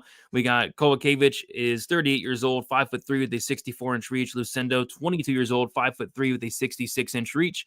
Lucindo is going to be another massive age difference here. Was that 16 years younger? Yeah, 16 years. I mean, she's so young, dude. Holy crap. 16 years younger, same height, 2-inch reach advantage. Karolina, 4-1 her last 5 fights. Submission loss to Jessica Penne. Submission win against Felice Herrig. Decision win against Silvana Gomez-Juarez, Vanessa Demopoulos, and Diana Belbita. As far as Lucindo, she made her debut against Iasmin Herregi. Lost that fight by decision. Beat Brogan Walker-Sanchez by decision. Then submitted Polyana Viana. So Karolina Kowalkiewicz at one point was on a 5-fight skid, 5 losses in a row. And I thought for sure she was going to retire after the Penne loss. She didn't. And then I thought for sure she was going to retire after the Felice Herrig fight, win or lose. She beats Herrig. She doesn't retire. And then after that, she goes on to win 3 fights in a row. So on a 4-fight winning streak here in Karolina, doing so at 38 years old. But, I mean, you look at who she's beating. It's, Diana Belbita, Vanessa Demopoulos, Silvana Gomez-Juarez, Felice Herrig. That was Herrig's retirement fight. Not really impressive wins. If she beats Lucindo here, it'd be her most impressive win in a very, very, very long time.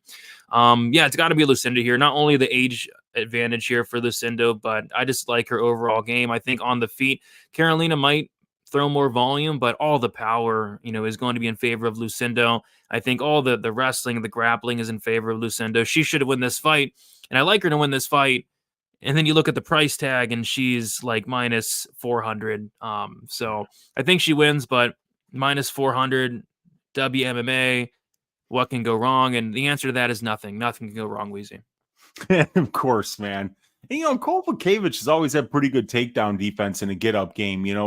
She's been controlled for 16% of her UFC career, but, she only gets 0.4 takedowns. She gives up 1.1 per 15 minutes.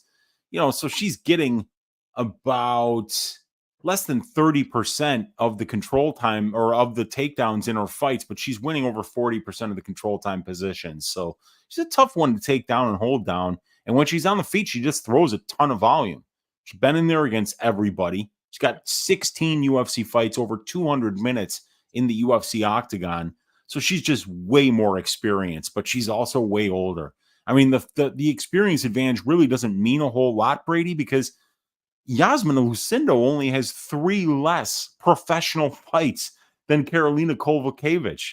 This young lady's been fighting about 3 times per year, and she's still only 22 years old. She's very experienced for her age, and she came in, had a really tough debut on short notice against Iasmin Jauregui, and gave her all that she could handle. Got a win over the absolutely awful Brogan Walker Sanchez, and then subbed Polyana Viana. So little bit of a step up in competition here, though, from those last 2 fights to Karolina. But we know that Iasmin is about as tough of an opponent as you're going to get in a debut. She handled that very well. She seems to be unusually calm and composed for her age. She's very busy on the feet, throws a good amount of volume, lands heavy, is very aggressive, and she's got 70% distance striking defense. So, yeah, I think she's more likely to win minutes with the grappling here, as we've seen her attempt 3.5 takedowns and get 2.3 of them.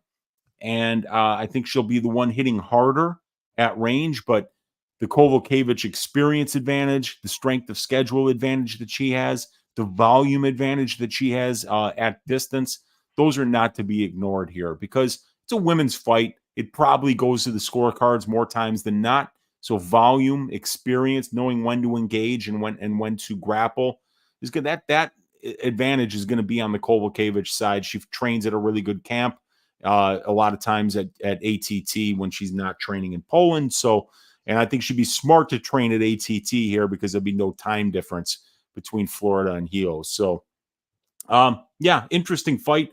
Should be somewhat close, but I'm leaning to the Lucindo side because of the youth, because of the power differential, and just because of where they both are in their careers at this point. Yeah, I like Lucindo as well. And Dixon says that Lucindo's, yeah, she's training with Amanda Nunes. And yeah, we did see what that did for Litla. All of a sudden, Lipsky, well, she did have takedown defense until last night. Maybe Silva's that good, but submission defense, ground game off bottom looked a lot better. So yeah, I saw that as well. She's training with Nunes, and yeah, this line is getting smacked. Lucindo opened up minus 325, already minus 400, probably even going to get wider, to be honest. Kowalkiewicz opening up plus 275, currently plus 330. I think Lucindo is going to be a very popular parlay piece. And yeah, I struggle to pick Karolina myself.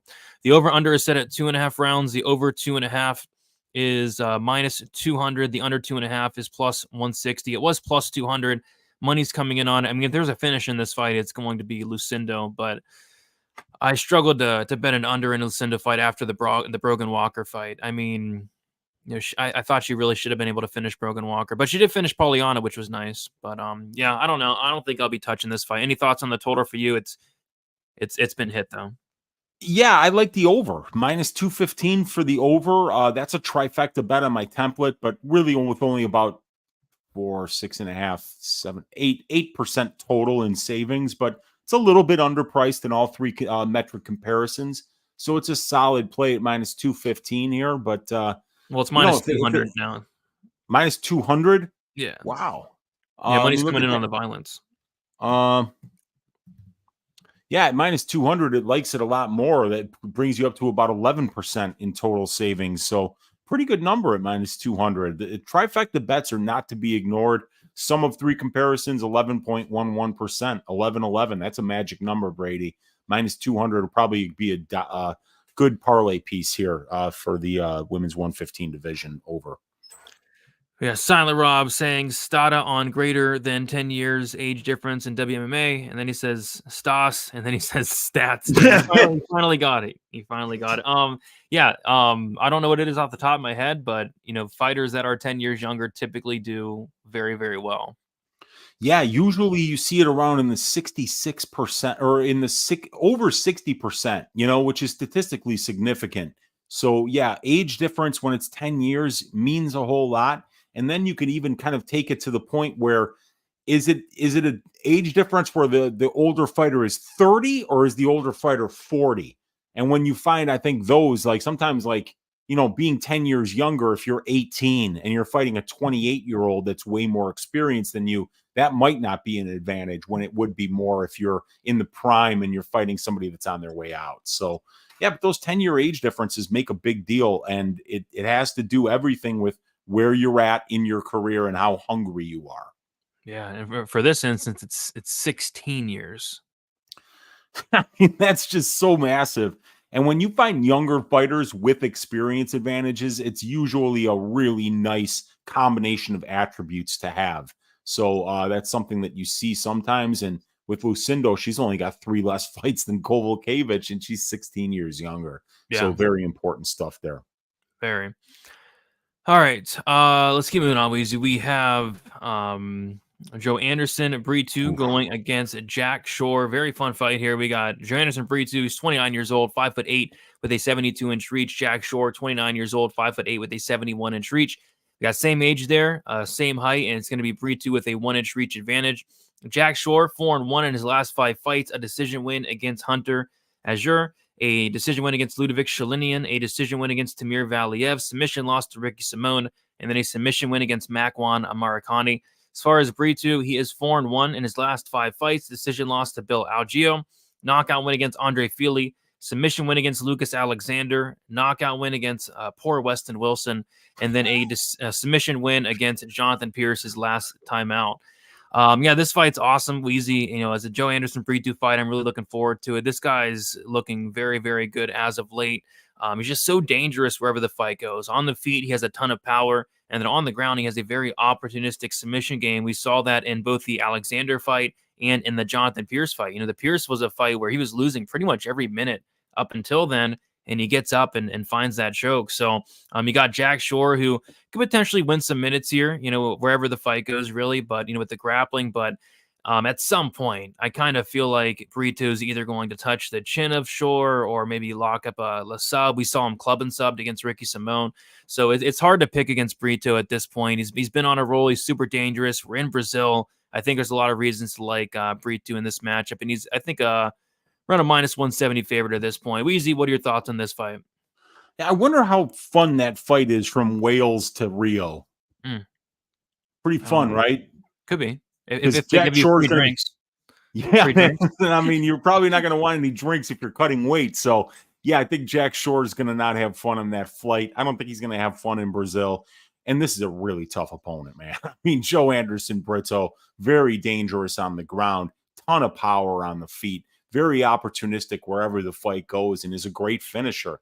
Both these guys have great finish rates, though, as professionals. 77% for Jack Shore, 88% for Joanderson Brito. But you see Brito, 7 wins by submission, 7 by knockout, and 2 by decision. So he's definitely more of a moment winner than Shore is. He hits a lot harder, big power differential in favor of Joanderson Brito here.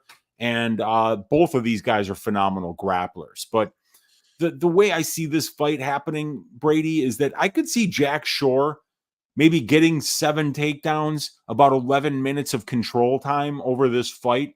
And then the time when it's not, in control time positions, that Brito's just hammering this dude, and he could win 2 out of 3 rounds, just like Onama did against Pierce last night, just by not getting taken down in certain spots and landing the bigger shots on the feet. Jack Shore's wins at the UFC level outside of the Timur Valiev fight are horrible. I mean, when you look at that, Nohelin Hernandez, who? Hunter Azure, Ludovic Shalinian is god-awful. Makwan Amirkhani hasn't been good for years. Outside of that Timur Valiev fight, who's a bantam, and he's fought most of his career at bantamweight, Jack Shore. Now he's coming up to 145. Didn't look, like he's going to be great there, to be honest. I mean, Ricky Simon chokes him out in the second round. That's somebody that can wrestle. And Joanderson Brito is just, he hits so hard. And Jack Shore is not a guy that I'm worried about him really hurting Joanderson Brito at range. And I think that even his ability to be able to get takedowns as a featherweight might not be where it needs to be in order for him to win enough minutes in this fight. So I am pretty confident that Joanderson Brito, fighting in Brazil, being the much better moment winner, being the much more opportunistic submission grappler, that it's going to all translate to him getting his hand raised on Saturday. Brito opened up minus 120. He's now minus 170. Shore opened up plus 100. He's currently plus 145. The over-under is now set at 1.5, and the over 1.5 is minus 180, and the under 1.5 is plus 150. They have a lot of 1.5s on this card. Yeah, it's a pay-per-view, live crowd, raucous crowd, really good fighters. So yeah, I think people are expecting some violence. How many people on this card have shaved the ass of Weston Wilson? Oh, it's sad to see. Somebody should get in trouble for sanctioning that Brito Wilson fight. I still can't believe that happened.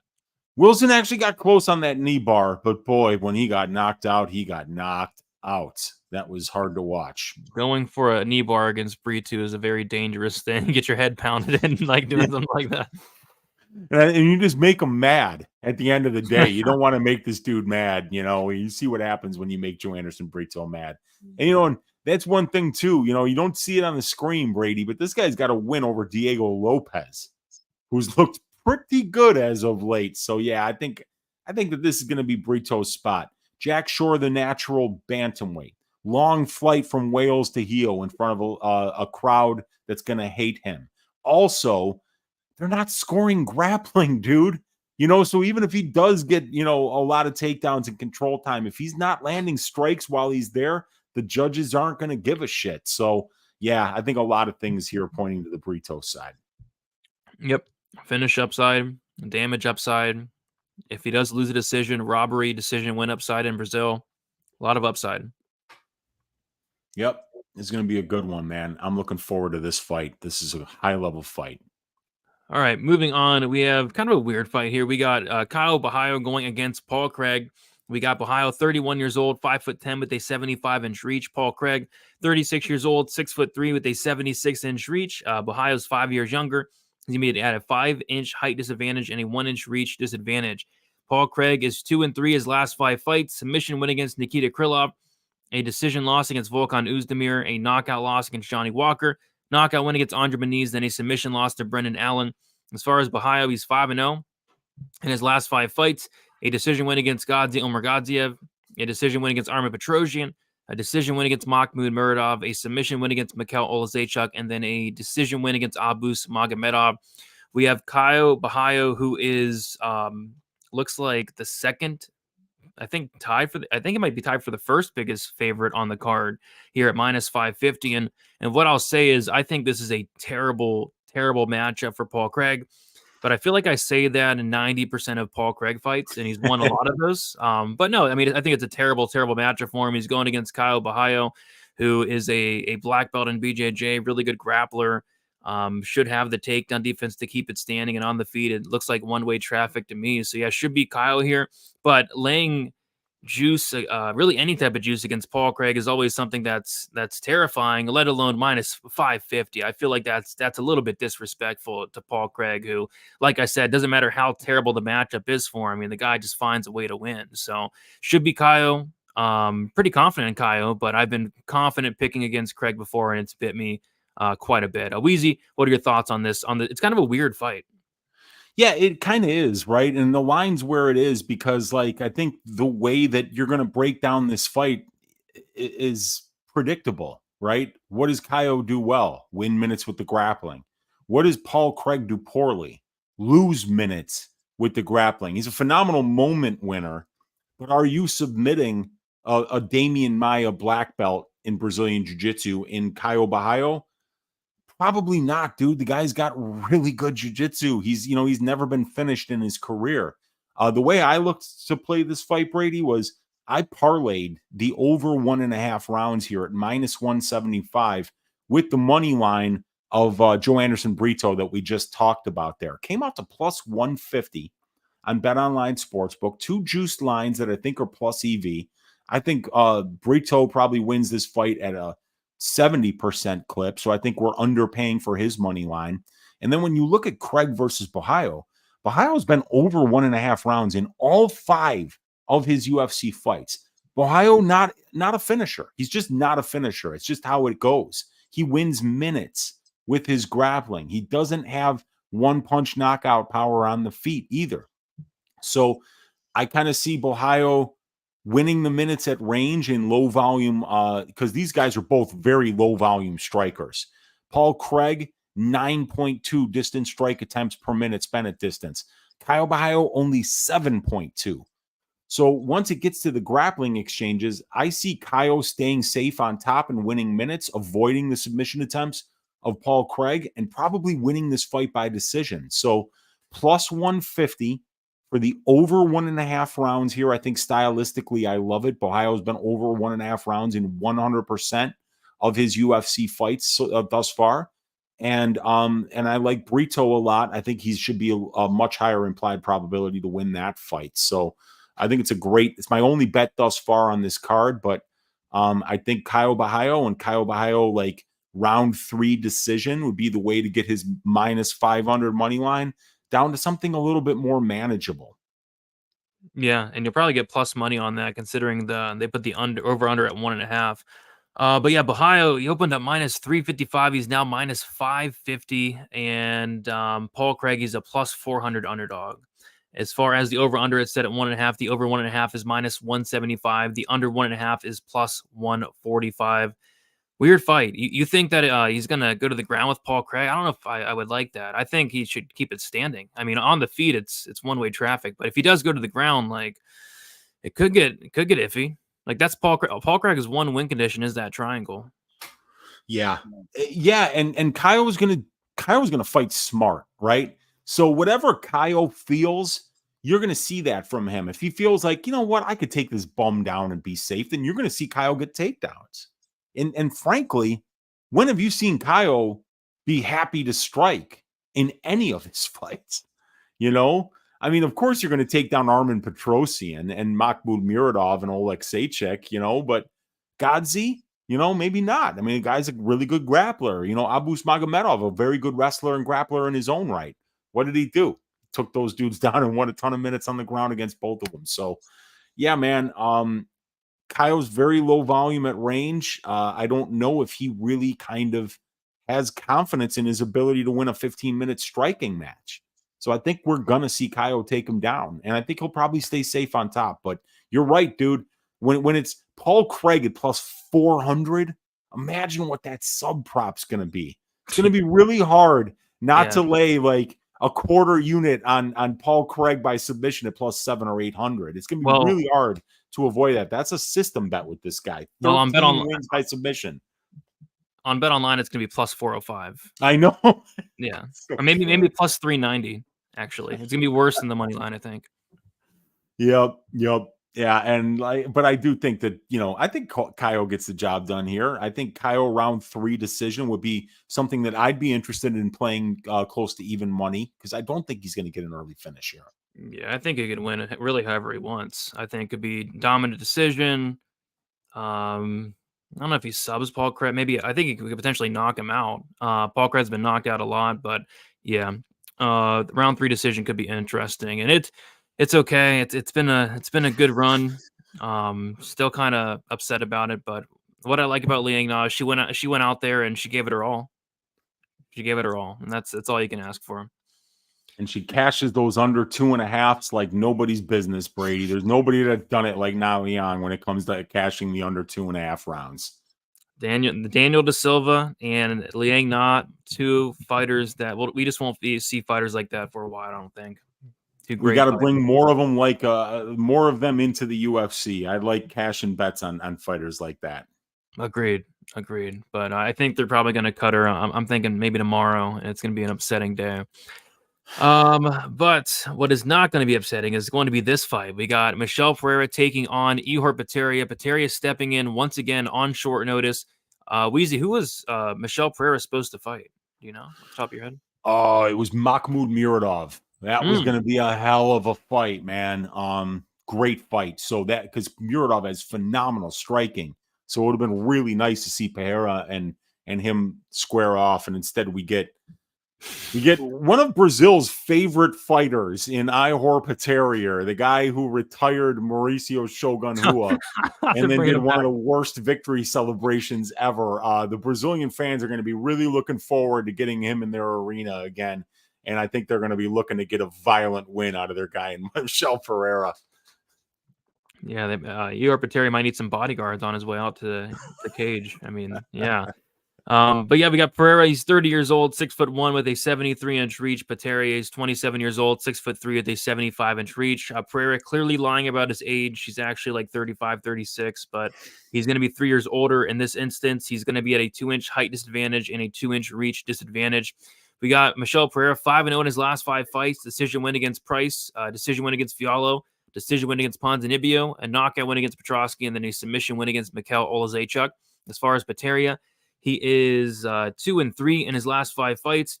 A knockout loss to Nikolai Negamarianu in the second round. A knockout win against Shogun Rua in the first round. A knockout loss to Carlos Olberg in the first round. A knockout loss to Rodolfo Bellato in the second round. And then a decision win against Robert Brichek in a fight that was like minus 1,000 to not go the distance, and it went the distance. So we have another massive favorite here. A lot of massive favorites on this card. This is another one. We got Michel Pereira as over a minus 500 favorite, and we really haven't seen a lot of cage time from him lately since moving up a weight class to middleweight. But since he's been looking incredible. Went out there and starched Petrosky in a minute. Went out there and starched Olazechuk in a minute. And now he's taken on Potieria here, who's quite frankly, in my opinion, a step down from like an Olazechuk and a Petrosky. So, this should be Pereira as well. Laying minus 500 on Pereira, it's never a great thing, but I really struggled to pick against him in this spot. Weezy, what are your thoughts on this fight here? Should be a fun one. I'm so sick of fading Michel Pereira. Yeah. Oh, God, it just has not worked well for me lately. He has looked phenomenal against Petrosky and Olazechuk. And, as much as I wanted to say, the Petrosky doesn't mean anything. Guy came from Thailand on fight week, took the fight on short notice, and then he goes out there and, against a fellow striker in Olazechuk, just destroys him on the feet and then finishes him on the ground. So Michel looks like a completely different fighter at 185 than he did at 170. Because when you go to the 170 fights, this guy's not finishing anybody not named Danny Hot Chocolate Roberts. He's losing to Tristan Connolly. I mean, he didn't lose the walkout, though, because that was a phenomenal dance routine on the walkout. Some great pre-fight tumbling. A lot of great stuff from Pereira there. But he lost on the scorecards, and that's most important, to Tristan Connolly, who's a featherweight. He lost to Diego Sanchez. This was the Diego Sanchez who was being coached by that freak. What was his name? Joshua Fabia or some shit. Fabia, yeah. He lost to that version of Diego Sanchez by illegally kneeing him on the ground. And then he's going out there and getting decision wins against guys that are pretty much getting finished by everybody else. And then he comes up and he just finishes Petrosky with a quickness, finishes Olazechuk with a quickness. And it looks like he's finally at the right weight class at 6'1" with a 73-inch reach. It's fair to assume that potentially the old Michel Pereira was absolutely killing himself to make weight. And as a result, just not performing up to the standards that he's performing now at middleweight, because he was just breaking his body down too much in order to make 171. So, and like you said, Brady, I mean, I would favor Petrosky over Potieria. I would definitely favor Olazechuk over Potieria too. And Pereira destroyed both of those guys. So, nope. I'm not fading him. I don't care how I don't care if Potieria gets to plus 800.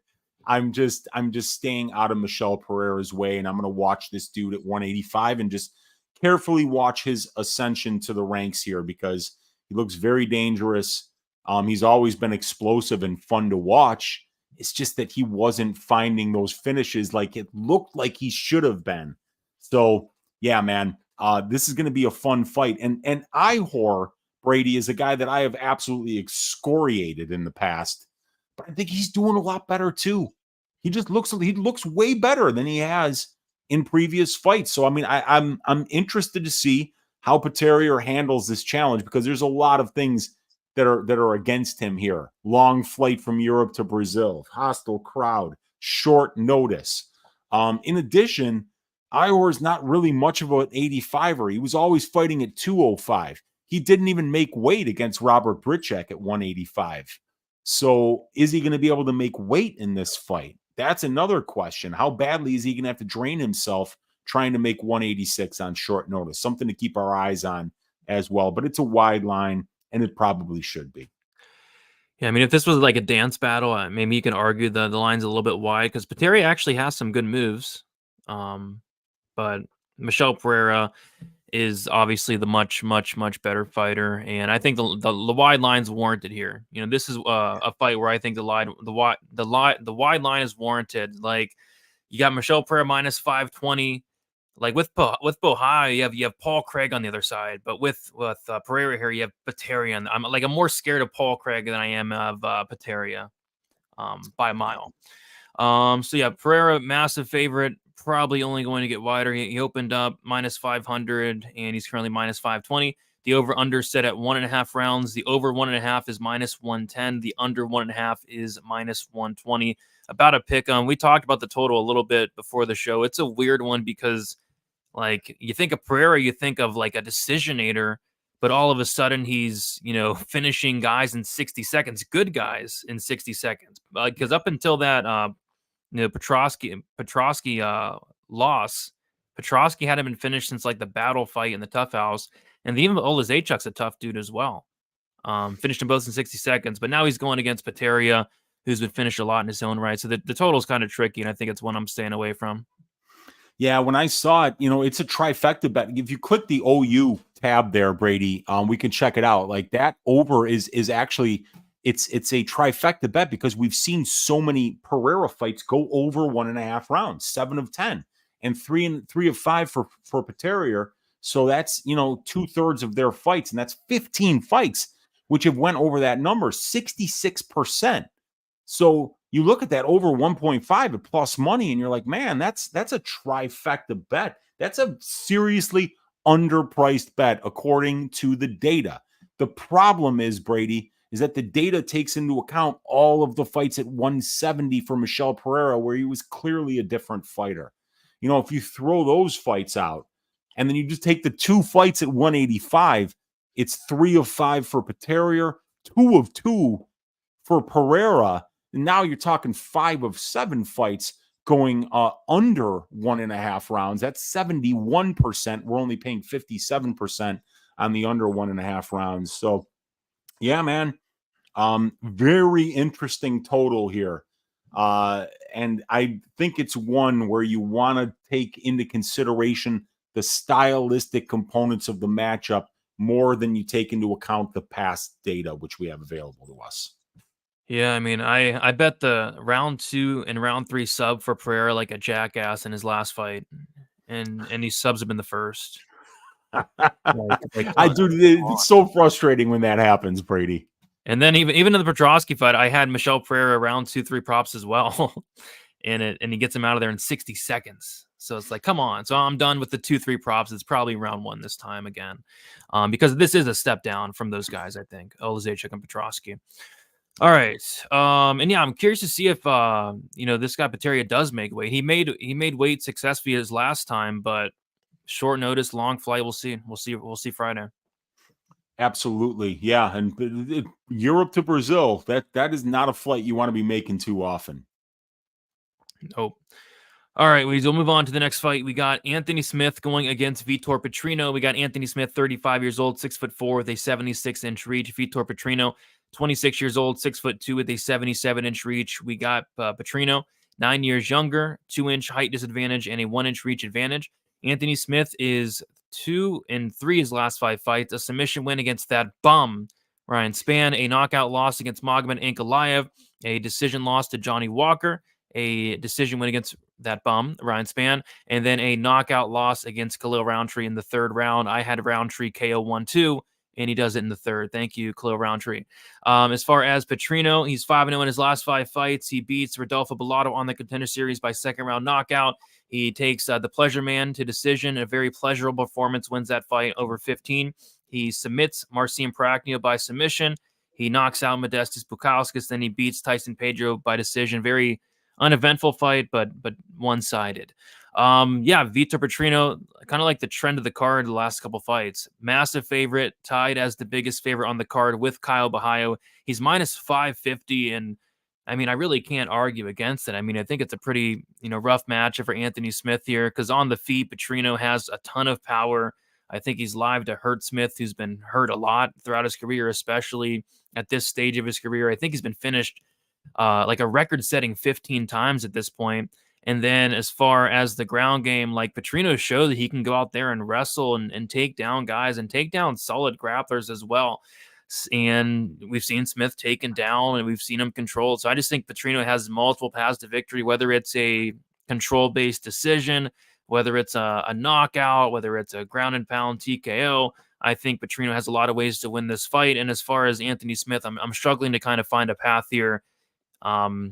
I'm kind of struggling to find a path for Smith. So I think the wide line's warranted here, but minus 550 doesn't really add much to a parlay. So I guess staying away, maybe look at a prop, but even then it's kind of tricky as well. Weezy, what are your thoughts on this fight here? Yeah, I mean, do you know the last time that Anthony Smith beat somebody in the UFC that didn't walk around with a Superman cape on? Jimmy Crute. Yeah, 3 years ago, Jimmy Crute. That was the last time that happened, and that was literally one of the worst performances by any fighter that I've ever seen in Jimmy Crute, who in a guy in Anthony Smith, who's got, probably the worst takedown defense I've ever seen and is willing to lay on his back and lose minutes. Jimmy Crute refuses to shoot takedowns and winds up getting his calf shut down by one kick. And that ends the fight. So, and the last fight before that was Devin Clark.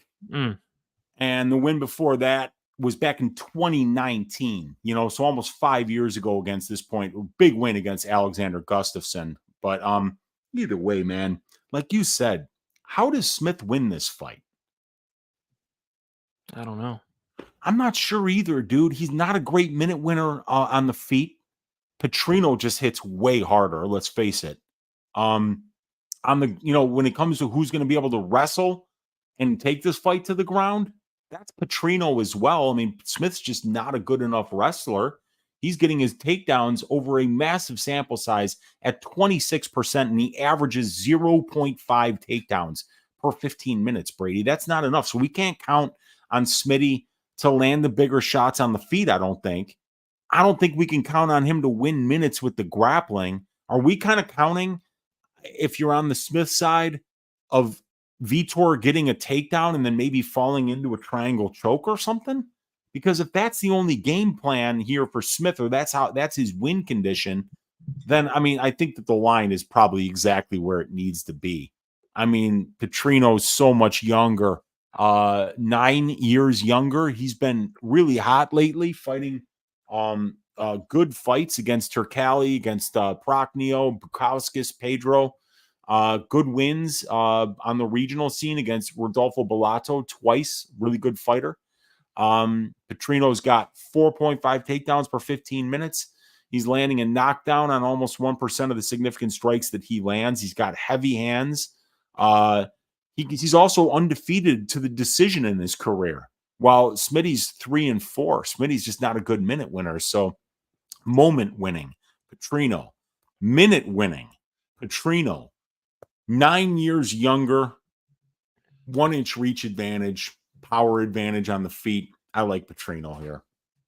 Yeah, somebody in the chat said it. It's I think we can all agree that he wins the fight. It's just how, because he can win. I think he can win any method imaginable. Decision, knockout. I don't know about sub, but decision or knockout. Smith's been knocked out 11 times. He's been submitted 4 times. He's been finished 15 times out of 19 losses. He's lost by decision. I could see a control-based decision. I could see him landing a big shot. I could see a TK. I could see him winning a lot of ways. And at that point, when I see that, I like playing the money line. But it's minus 550 now, so not much you can do there. Even like parlaying that up, like I don't know, like it's not going to add much to a parlay. So I don't know. But yeah, I like Petrino to win. Maybe the point spread. We'll see where the point spread's at. It's still probably like minus 250, but I struggle to see Smith even winning like a round here. Like I don't know how he wins a round as well. So, but yeah, give me Petrino. Just not sure how he gets it done. The total is interesting. It's set at 1.5, and the over 1.5 is minus 165.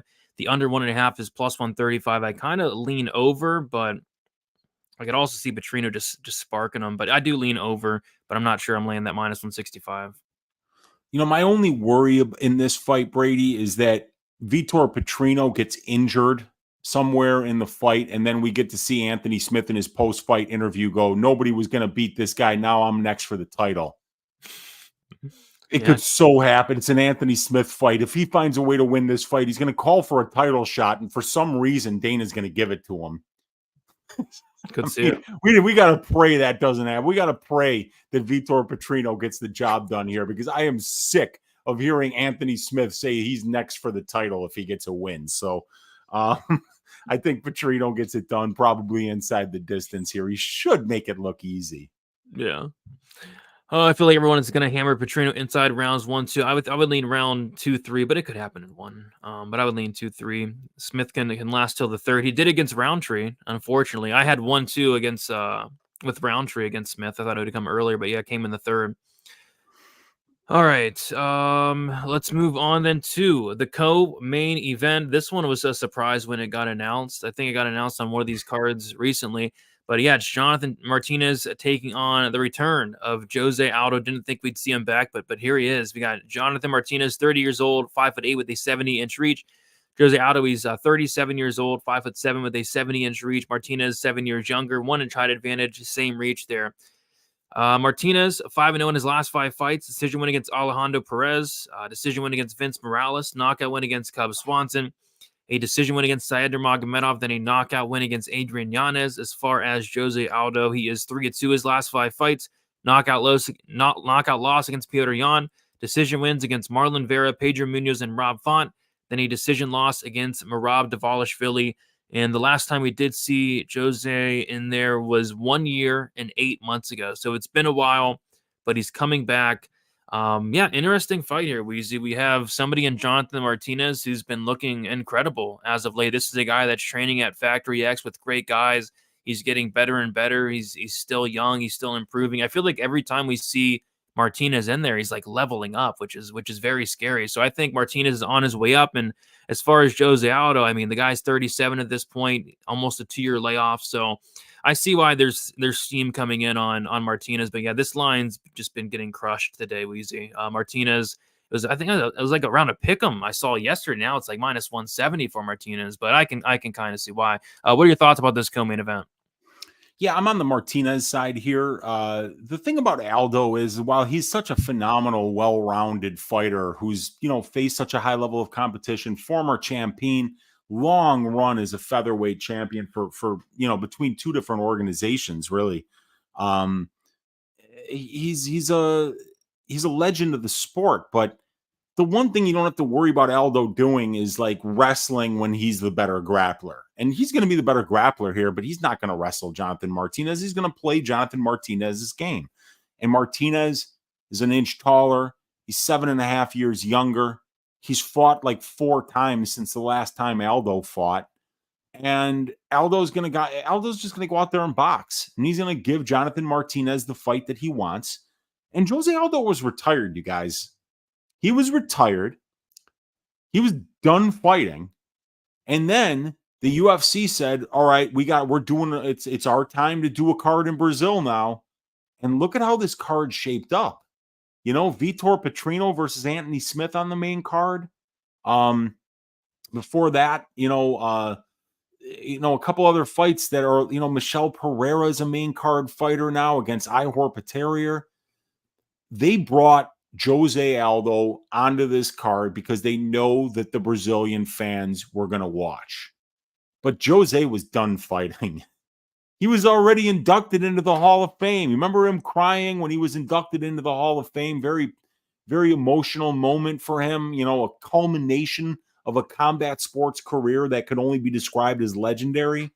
And now this man is coming out of retirement for a paycheck, and he's fighting a guy who's really a better minute winner at distance striking range, and frankly, the better moment winner as well. He's younger, he's faster, he's got a better diversity of strikes. And every place that Jose Aldo is better than Jonathan Martinez, we won't have to worry about Jose Aldo taking the fights to those places. So I like Jonathan Martinez. I think he probably wins a decision here. Yep. Where was this line today? So it was April 20. What's the date right now? It's 28th, right? 28th today, yes. Jeez. It was minus 125 like in the afternoon today. So like just before the show, it went from like minus 125 to minus 170. Somebody dropped a bomb, it looks like, on Martinez money line. Yeah, and I get it, right? I mean, I think you guys, I don't think that Jose Aldo is like looking to resurrect his career right now. He's already got a ton of money. I think that what they did was the UFC called him up and said, hey, look, I know you're retired, but how much is it going to cost to get you on the main card of UFC 301? We'll give you an opponent that's not going to punt your head into the 20th row. Jonathan Martinez isn't highlight reeling anybody. And Aldo's still a really good boxer. The guy's got very, very, very technical boxing. He's going to be there. He's going to be landing some good shots. He's going to be defensively sound, all that. But, it's just there's a lot of things going against Jose Aldo here. And I think a lot of those narrative things is what you would lead you to say that you'd feel safe laying juice on Jonathan Martinez here. Yeah. Yeah, it is in Brazil. Maybe we can get like a robbery decision for Aldo. And it probably goes to decision, right, Brady? Yeah, I mean, 5 of 13 fights for Martinez finish inside the distance. That's not a lot. Jose Aldo's finished 3 of his 10 wins, So, yeah, this one could go to decision. And if it does, do you know who the king of Rio de Janeiro is? I do. Yeah. And what city is this Brazilian card taking place in? Rio de Janeiro. Rio de Janeiro. And the king of Rio de Janeiro is who? Jose Aldo. It is Jose Aldo. So yeah, man. Point. Yeah, I mean, this fight is minus 300 to go over 2.5 rounds. Minus 300. So minus 300. So let's let those judges get involved and lay some juice and just hope for the best, right? Always the best thing to do. I mean, the judges aren't corrupt, right? They're not corrupt at all. Oh, well, we've established that over and over and over again, that these guys are all God-fearing, individuals who are very hard workers. There's no nepotism whatsoever with the Nevada Boxing Commission or any of these commissions in these sports. None of them are tied to the local mobs. That's just fantasy. That's just conspiracy theory. These are some of the most hardworking, honest individuals that we have seen since Jesus Christ walked the earth over 2,000 years ago, Brady. What the heck? We will have no slander of the judges on this show. Yeah. And it won't be terrifying at all if you lay juice on Jonathan Martinez when you hear, and the last scorecard, Ron McCarthy scores in favor. You'd be like, your heart won't be beating out of your chest at all. It's going to be like one of those fights where you get a 30-27 Martinez scorecard, and then you get a Jose Aldo 30-27. And then you hear Chris Lee coming in, giving it to somebody 29-28. Silent Rob said Brady went to get the wig. I don't know if you heard, Rob, but I threw the wig in the trash for multiple reasons. It's going to be real awkward if they give Liang Na another fight. Like, I might have to go dig out of the trash and get the wig. But yeah, as of now, it is in the bottom of my trash can, unfortunately. Because what would I do with it? At this point, like if she's not in the UFC, what's the point of even looking at it? I don't know. It could become a Patty wig. The next time he gets a unanimous decision victory over a fight that he lost all 3 rounds of again. Yeah, I guess it could be. I think I could find a better Patty wig though. Yeah, there probably would be a better one. You just get the one from the Children of the Damned movie from the 80s. Yeah. I'll tell you what wig I'm not getting is that Elvis Brener wig. I mean, that would be the hair transplant wig. that'd be terrifying. Yeah. Absolutely, man. All right, Weezy, we are 13 fights done. We got our 14th fight. We got the main event for UFC 301. If you guys have not already, be sure to smash the like button, subscribe to Pub Sports Radio. We go live every Sunday for some stat diggers, giving a nice early look into these upcoming fights for the week. We have Alexandre Pantoja going against Steve Erceg. You have Pantoja, 34 years old, 5'5" with a 67-inch reach. Steve Erceg, 28 years old, 5'9" with a 69.5-inch reach. Erceg 6 years younger. Erceg with a 4-inch height advantage and a 2.5-inch reach advantage. Pantoja's 5-0 in his last 5 fights. Had a decision win against Brandon Royval his last time out, a decision win against Brandon Moreno, a submission win against Alex Perez, a submission win against Brandon Royval, and then a decision win against Manel Kape. As far as Steve Erceg, he is 5-0 in his last 5 fights as well. Made his debut against David Dvorak, won that fight by decision. Beat Alessandro Costa by decision, and then beat Matt Schnell by knockout his last time out. When I first saw this fight was announced, I laughed because it really kind of threw me off guard a little bit. I wasn't expecting to see Steve Erceg fight for the title, but here we are, and it's an interesting fight. Like Steve Erceg, he's pretty good everywhere. His striking solid. His base is grappling, but yeah, his striking is very impressive. He's durable. He's really good wherever the fight goes. So, solid cardio, just a really good, well-rounded fighter. But and then I was looking at the resumes between these guys. It's a big difference with Steve Erceg. He's out there outside the UFC beating Shannon Ross, and inside the UFC beating Dvorak, which is a solid win. Costa, which is a solid win.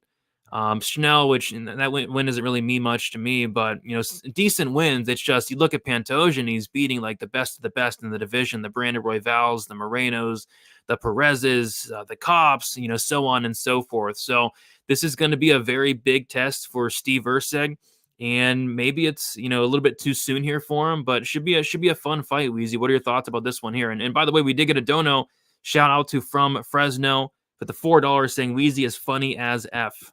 I don't want to say the F word. I don't want to get demonetized, but you're funny as F. Appreciate you from Fresno. Always try to keep it light here on Stat Diggers and enjoy ourselves while we break down these fights. And this is a fun main event, man. And Steve Erceg, he kind of checks all the boxes, doesn't he, Brady? He's 28 years old. He's huge for the division. 5'9", almost a 70-inch reach. He's got a good amount of experience with 13 pro fights, 115 minutes of cage time. 3-0 in the UFC, 1 finish, 2 decision wins against good guys. Dvorak, Costa, and Schnell have got a combined record of 10-11 at the UFC. So 3 wins. The boxing's good. The chin is very good. This guy can take a punch. He gets to your back quickly when he gets takedowns. He can wrestle a little bit. He's got very good submission game, and he's got excellent conditioning. He literally checks every box. What's the weak spot on Erceg outside of he's obviously going to be a little bit less experienced than most guys that he's fought at this level. And if he's going to be fighting in the top 5 of the division, there's going to be a strength to schedule disadvantage on the Erceg side. But if we're looking at size, length, experience, power, good technical boxing, good technical wrestling, minute and moment winning with the wrestling and submission game, I mean, Erceg's there, but the problem is, when you look at the last 5 fights, right? Wins over Schnell, Costa, and Dvorak are good UFC wins. All 3 of them. Before that, it's Soichiro Hirai. Before that, it's Paul Loger. Before that, it's Shannon Ross. Not the best guys, while the last 5 for Pantoja, Brandon Royval, Brandon Moreno, Alex Perez, Brandon Royval again, and Manel Kape, and he's 5-0 in those fights. He's been going 25 minutes. He's shown us that he could do it 2 fights in a row. He can win minutes on the feet. He can win minutes with his grappling. He wins 70% of the control time in positions in his fights, despite attempting less than 50% of the takedowns. He's got 4 knockdowns in the UFC, and he's only been knocked down once. 45.6% accuracy, way above average for the division. Only been knocked down once in 14 UFC fights. So I feel pretty safe just saying I'm on the Pantoja side here, because while Steve Erceg checks all those boxes, where would you say he's better than Pantoja? Maybe a little more handsome. Yeah. Yeah, he looks more like the IT guy, at whatever company it is that you work for, Maybe Cardi, but we don't know. I mean, Pantoja's shown that he can go 5 rounds, slows down a tad, but can still fight through fatigue. Whereas Erceg, I don't think we've seen him 5 rounds, maybe outside the UFC, but I don't know. Yeah, if we go to the over-under template, we can see if Erceg's ever been scheduled for 5. Let me see here. My mouse isn't showing up for some reason. Erceg's he has been scheduled for 5 rounds twice in his career, Brady. Both of those fights finished in round number 1. He finished both of those opponents in round number 1. So, we're not going to really know how Steve's going to look over a 25-minute stretch. But what we do know about Pantoja is that he doesn't look great in rounds 4 or 5, but he continues to fight. He's just dude, I remember when he fought Brandon Moreno, I bet him, after round 1, Brady, he looked done. I was sitting there saying to myself, oh, this fight is fucking over. Pantoja looks dead. And he came out looking dead in the second. He came out looking dead in the third, and he just fought through it. So that's frustrating. When you expect a guy to maybe slow down, Pantoja, for some reason, even though it looks like he's on death's doorstep, he just keeps going. So that's, a lot of heart. That's just a lot of toughness that Pantoja has, and is a lot of steps up of the ladder all at once for Steve Erceg. Not in Australia, not in America, but in Brazil, where he's going to be a lot less liked than he is at home and in the U.S. So I think it's a tough row to hoe. I see why the value bettors are taking a shot on Erceg here, because the guy looks like the real deal. But this is Alexandre Pantoja. He's been at the highest level of the division since they started this division with the Ultimate Fighter back in the day when he won that Ultimate Fighter season. So, I'm looking for Alexandre Pantoja to get the job done here, probably by decision. Yeah, I think the total is kind of interesting for sure. We'll talk about the total first. So the over/under sit at 3.5 rounds. The over 3.5 is -130. The under 3.5 is +100. I mean, it's tough to really see either of these guys getting finished. Pantoja's next level durable, black belt, incredible chin, and Steve Erceg, black belt, incredible chin. Like I do think this goes to decision as well. There could be some sketchy moments here and there, but I think this probably does go 25. So seeing the over/under sit at 3.5 rather than 4.5, I thought was kind of interesting. Yeah, I agree with you, Brady. That's a good look, because both of these guys are incredibly durable, and Pantoja's durability is unquestioned. Yeah. Now we could question Erceg's durability just because you go out there and you beat Dvorak, who's not finishing anybody at the UFC level, Alessandro Costa, who's 1-2 so far, Matt Schnell. Matt Schnell gets a lot of finishes, but not because he's a murderous power puncher. It's because he can sometimes wait until you get tired beating his ass and then lock you up in a triangle choke. So, man, I think the -130 is a pretty good look for this one. Both of Pantoja's 5-round fights in the UFC have went to decision. He's never been finished, and Erceg's a guy that doesn't leave a lot of openings either. Yep. I don't hate it. That's kind of where I think I'd look in this fight. But yeah, Pantoja is the favorite, opening up -255, currently -200. And Steve Erceg opened up +215, currently +170. It'd be cool to see Steve Erceg. I mean, that'd be cool to see Steve Erceg go out there, pull off the upset. Coming off a win against Matt Schnell, getting a title shot, I think is interesting. It surprised a lot of people, but yeah, we'll see what happens for sure. But yeah, I like the over, if anything, I think. Agreed. Yeah, I think Pantoja by decision, the over 3.5 rounds is probably how this fight takes place, because I think Pantoja can win the minutes wherever the fight goes. I think both these guys are great moment winners, but it's going to be interesting to see how Erceg handles this, because he's looked aces so far. He looks like a great prospect, young, big, tall, long, good striker, good grappler, good chin, good conditioning.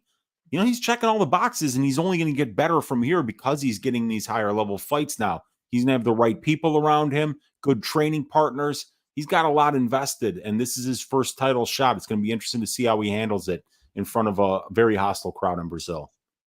Absolutely. All right, let's get to some comments, and then we will get out of here. Pantoja's got that dog in him. Yeah, he does. I mean, like you said, Weezy, he has a ton of heart. I'll never forget his post-fight speech where he asked his dad if he was proud of him now. I mean, that was crazy. But Steve Erceg seems like he has a lot of heart as well. Silent Rob saying, so many minus 500s. Which are you guys fading or taking a dog shot on? I mean, I'm probably not touching the majority of those fights. If I had to pick one dog, I guess it's probably Paul Craig. I think he loses, but seeing Paul Craig at plus 400 is just weird. Like, I mean, he's live against literally anybody. I mean, he beat Magomed Ankalaev. So, but yeah, I think the majority of these big favorites probably do come through. Weezy, any massive dogs that you're looking at? Oh God, not really this week. Because I'm not laying that Anthony Smith. No thanks. Ihor Potieria. God, I mean, like, not. There probably would have been a day, when I would have tried to fade Pereira with this guy, but I'm not doing it. And like, yeah, Paul Craig by submission, that would be the one. Or even like a Karolina Kowalkiewicz by decision, because she's plus 355. Maybe she keeps the fight standing and lands more volume. She's way more experienced, fought the better brand of competition. That could be, but none of these would be worth anything more than a quarter unit shot, in my opinion. When a line gets to minus 400, there's usually very good reasons for it. Yeah, I think there's gonna be a lot of parlays this week. Dude, it's got to be that bum theme who blows it. If there's one minus 500 favorite that blows it, it's Vince Michel coming in there, being the tougher dude, being the confident dude, the bigger veteran who comes out there and he gets takedowns and wins minutes on the ground. I mean, that would be the one. Yeah, maybe Bonfim doesn't even make weight again. Maybe the fight's off again. You never know. Dude, Michel will kill him. Michel will absolutely kill him if he flies to Rio de Janeiro and then gets his second fight called off. This guy hasn't fought in 2 years. Yeah. So if Bonfim doesn't show up again, dude, he's going to go knocking on that dude's door and be like, you owe me 40 grand. How long is the flight from hell to Brazil? Oh, God. I mean, well, I don't think it's that far, because I think hell is just kind of like below the surface of the earth. I don't know how that works. I'm not a theology guy, but like, it's surely quicker than it is from Lithuania to Brazil, which is the fight that Ernesta Kernikecha is going to be taking, Yeah. Mm-hmm. So, I mean, and what about Myktybek Orolbai? How's the flight from Kyrgyzstan? Now, I think he's already in the States, but, either way. Yeah. Erceg will win the stare down with the more intimidating nose. He is very intimidating. I think both guys are very intimidating. Erceg's about to pull a Stipe. Remember when he slept Verdum in Brazil? Yeah, you never know. Yeah, that was wild. And then he got into the camera's face and he goes, "I'm the champ. I'm the champ." You could see he was just so happy. It was such a great moment for Stipe to get that win. Bonfim's gonna crap the bed. Yeah, he could. Could be Brener. Him. Yeah, Brenner's a decent sized dog as well. Yeah, very like decent sized dog. Yeah, dude, he just keeps proving everybody wrong, man. Every time, Guram Kutateladze was a massive favorite. Brener was a massive underdog to Tukagov when he beat him. So, yeah, man, Brener at underdog money at plus 176 is very interesting. Great show. As always, appreciate you guys. Chalky week. Yeah. It looks like a chalky week. We'll see if we can find some value on a chalky week. Weezy, but Bonfim means happy ending in Portuguese. It must be a sign, right? That's a good point. Bonfim, right? Isn't it theme, not theme? But either way, yeah, I mean, happy ending. I like that, man. That's why the Bonfim brothers are such great finishers. That was a good one. All right, we did it. We went through all 14 fights. I'm gonna head out of here.